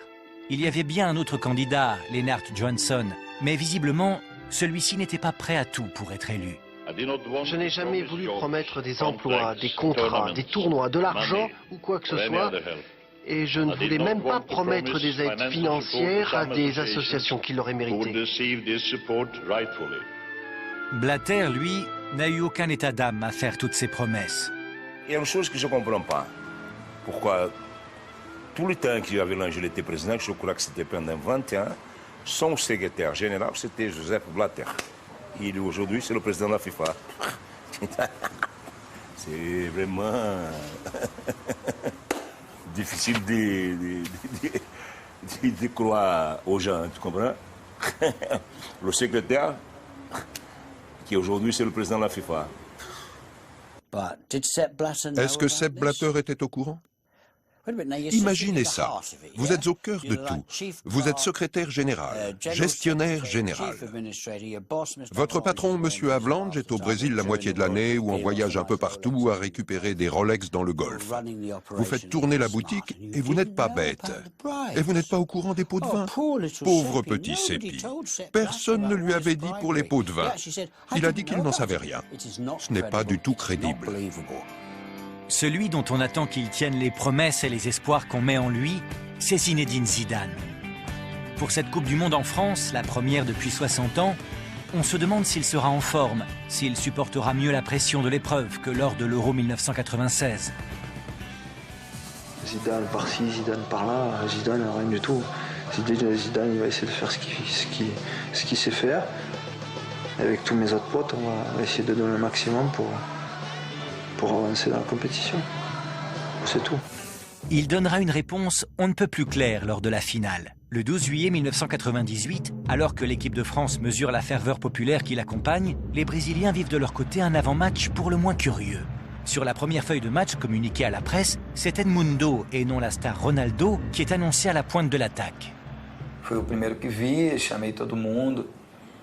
C'est moi qui l'ai vu en premier. J'ai appelé tout le monde. Sa langue était pendante. Ce genre de choses qu'ont les gens qui ont des convulsions. J'ai eu peur parce qu'un homme d'1m90, de 80, 90 kilos, tétanisé, salivant, la langue pendante. Après, il était triste, tête basse.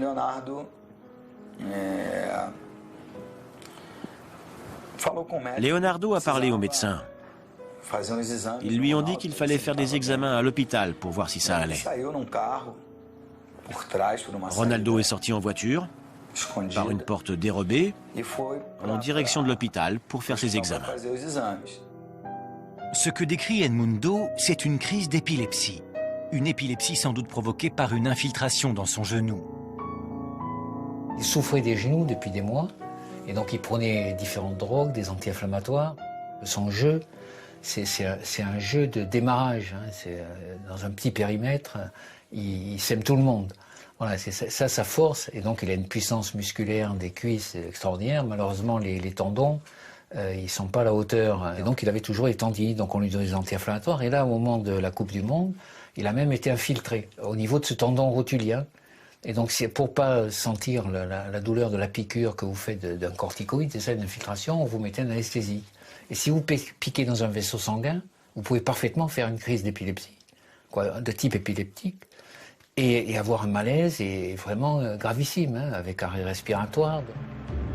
Et pourtant, surprise pour ses coéquipiers comme pour les journalistes, à peine revenu de l'hôpital, Ronaldo est sur la pelouse du Stade de France pour disputer la finale.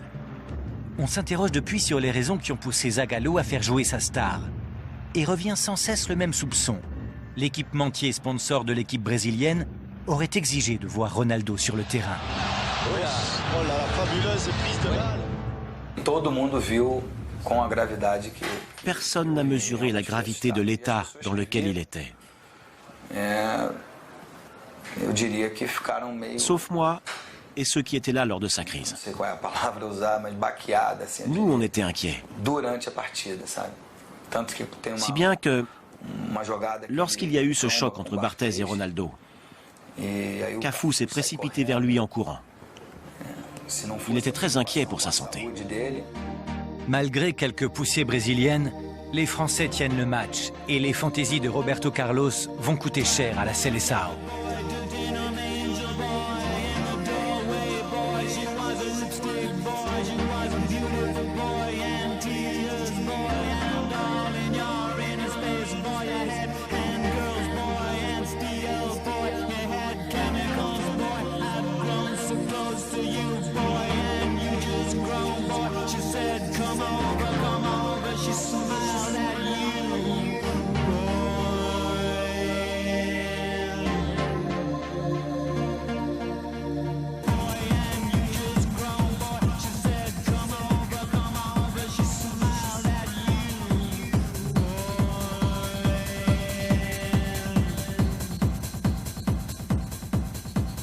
Même à 2-0, à quelques minutes de la fin du match, on n'ose pas y croire. Troisième but d'Emmanuel Petit qui marque à la dernière minute. Délire dans le Stade de France, 48e minute.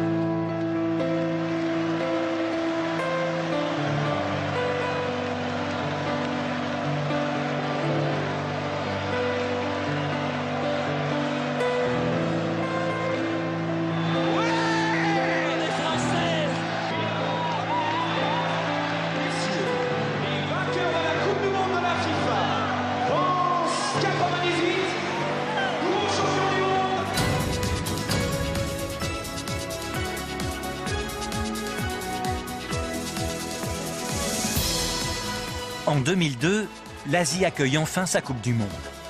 On l'attendait au Japon, peut-être en Corée. Ce sera, par la grâce et l'héritage d'Avlange, les deux pays. Réconciliés de force, à la suite d'un cafouillage qui a voulu que, malgré le règlement, deux pays organisent ensemble la compétition. Pour les récompenser, l'arbitrage se montrera très conciliant avec leurs intérêts, dégageant à coups de carton rouge incompréhensibles ceux qui se mettent sur leur chemin. L'Italie, décidément maudite face à la Corée, qu'elle soit du Nord comme en 1966 ou du Sud comme en 2002, va en faire l'amère expérience. Cette fois, les supporters italiens ne s'en prennent pas aux joueurs ou à l'entraîneur, mais à l'arbitrage de l'incroyable Byron Moreno, qui, objectivement, s'est employé à éliminer l'équipe italienne de la Coupe du Monde. L'arbitre équatorien Byron Moreno, réputé pour sa grande sévérité, ne verra que les fautes des joueurs italiens. Il en imaginera d'autres pour distribuer des cartons, notamment à Francesco Totti, qui s'attendait à voir siffler un penalty et qui se retrouve expulsé pour simulation. À 10 contre 12, si l'on compte l'arbitre avec les Coréens, c'était perdu d'avance pour les Italiens. La Corée du Sud l'emporte et poursuivra son parcours avant d'être éliminée par l'Allemagne en demi-finale. On avait l'impression que le pays organisateur devait atteindre à tout prix au moins la demi-finale, c'est-à-dire un résultat qui honore le pays. On retrouvera M. Moreno sous l'œil des caméras de surveillance cette fois. Celle de l'aéroport de Quito, alors qu'il va embarquer avec 6 kilos d'héroïne. Les Italiens en profiteront pour dire à la planète football, on vous l'avait dit qu'il était malhonnête cet arbitre.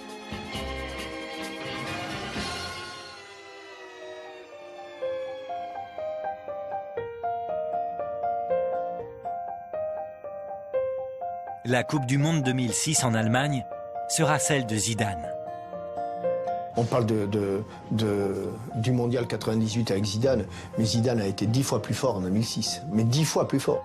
Zidane est sorti de sa pré-retraite internationale pour jouer sa dernière compétition. C'est pour moi du grand art, c'est du Léonard de Vinci.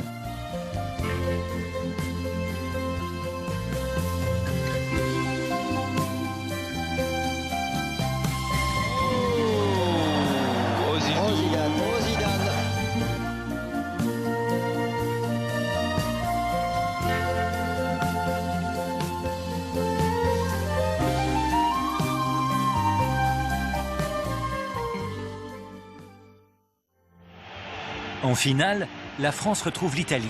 Zidane se permet des gestes insensés, comme cette panenka, ce tir en feuille morte qui doit son nom à un buteur tchèque.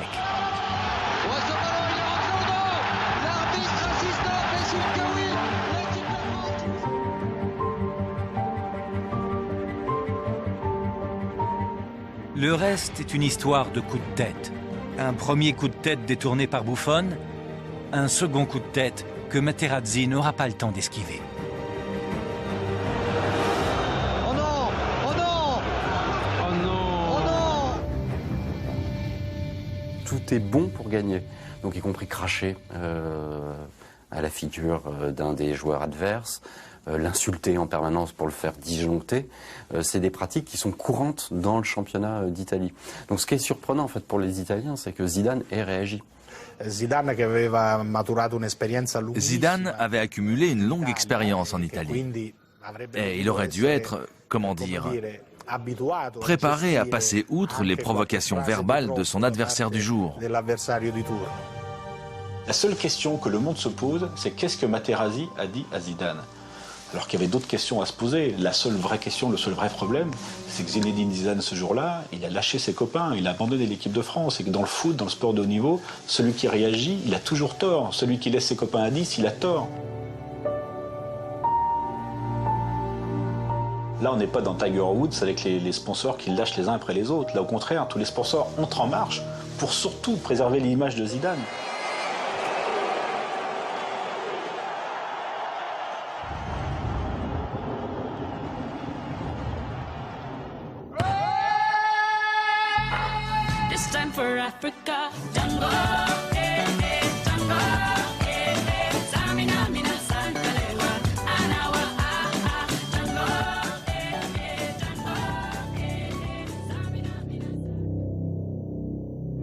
C'est le seul coach avec qui je parle. C'est pour ça qu'aussi sur le terrain ça se passe bien, parce qu'on arrive à se comprendre.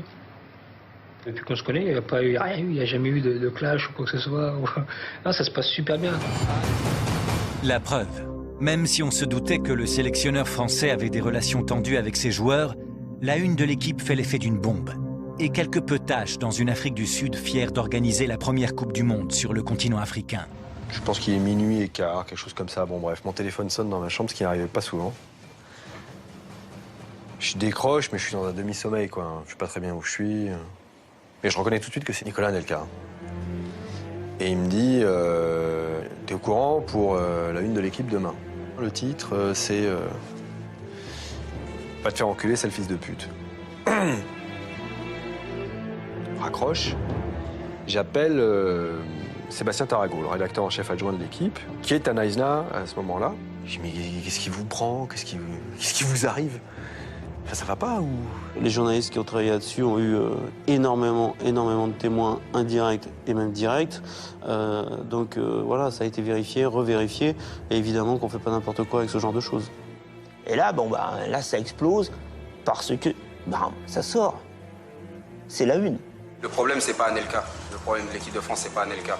C'est le traître qui est parmi nous. Ça peut sortir des joueurs, du staff, mais ça sort de quelqu'un qui est dans ce groupe. Et c'est quelqu'un qui veut du mal à l'équipe de France. Eux, les joueurs, ils focalisent un peu là-dessus. Il faut trouver le gars, le traître, machin. Moi, c'est plus grave. Si les événements qui ont été rapportés ce matin par la presse sont exacts, je n'y étais pas, ils sont inacceptables. Inacceptables.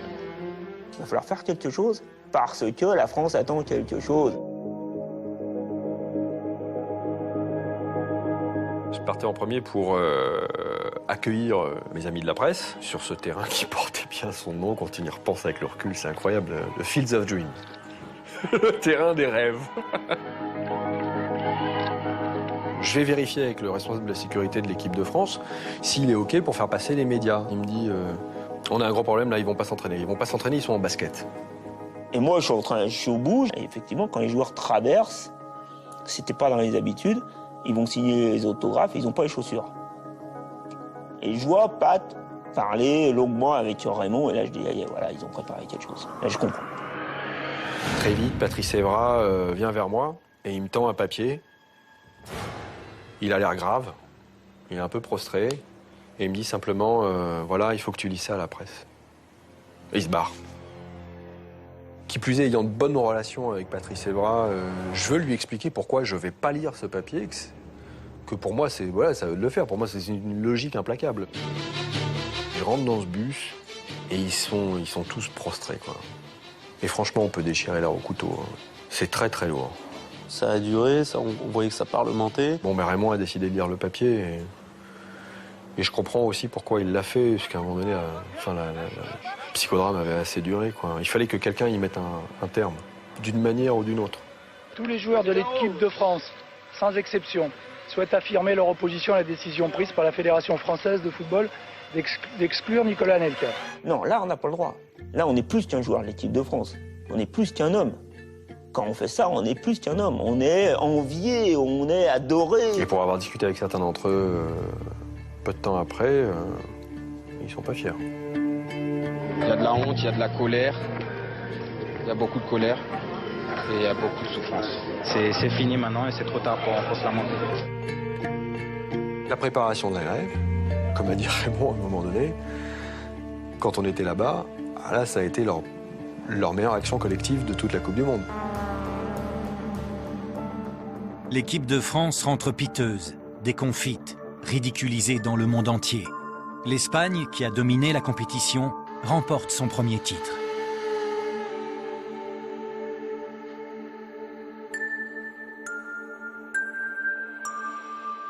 Copa do Mundo de 2014. Bem-vindo ao Brasil. En 2014, la Coupe du Monde est enfin de retour au Brésil, chez elle, dans le pays qu'il a gagné 5 fois. Un Brésil qui vit le football, un pays qui se raconte même, qui s'explique par son football. Ce sera donc une fête dans un monde idéal, oui. Mais le monde du football brésilien n'est pas un monde idéal. La corruption règne toujours. Et depuis juin 2013, les Brésiliens descendent dans la rue pour dénoncer les milliards dépensés en stades plutôt qu'en hôpitaux et en écoles.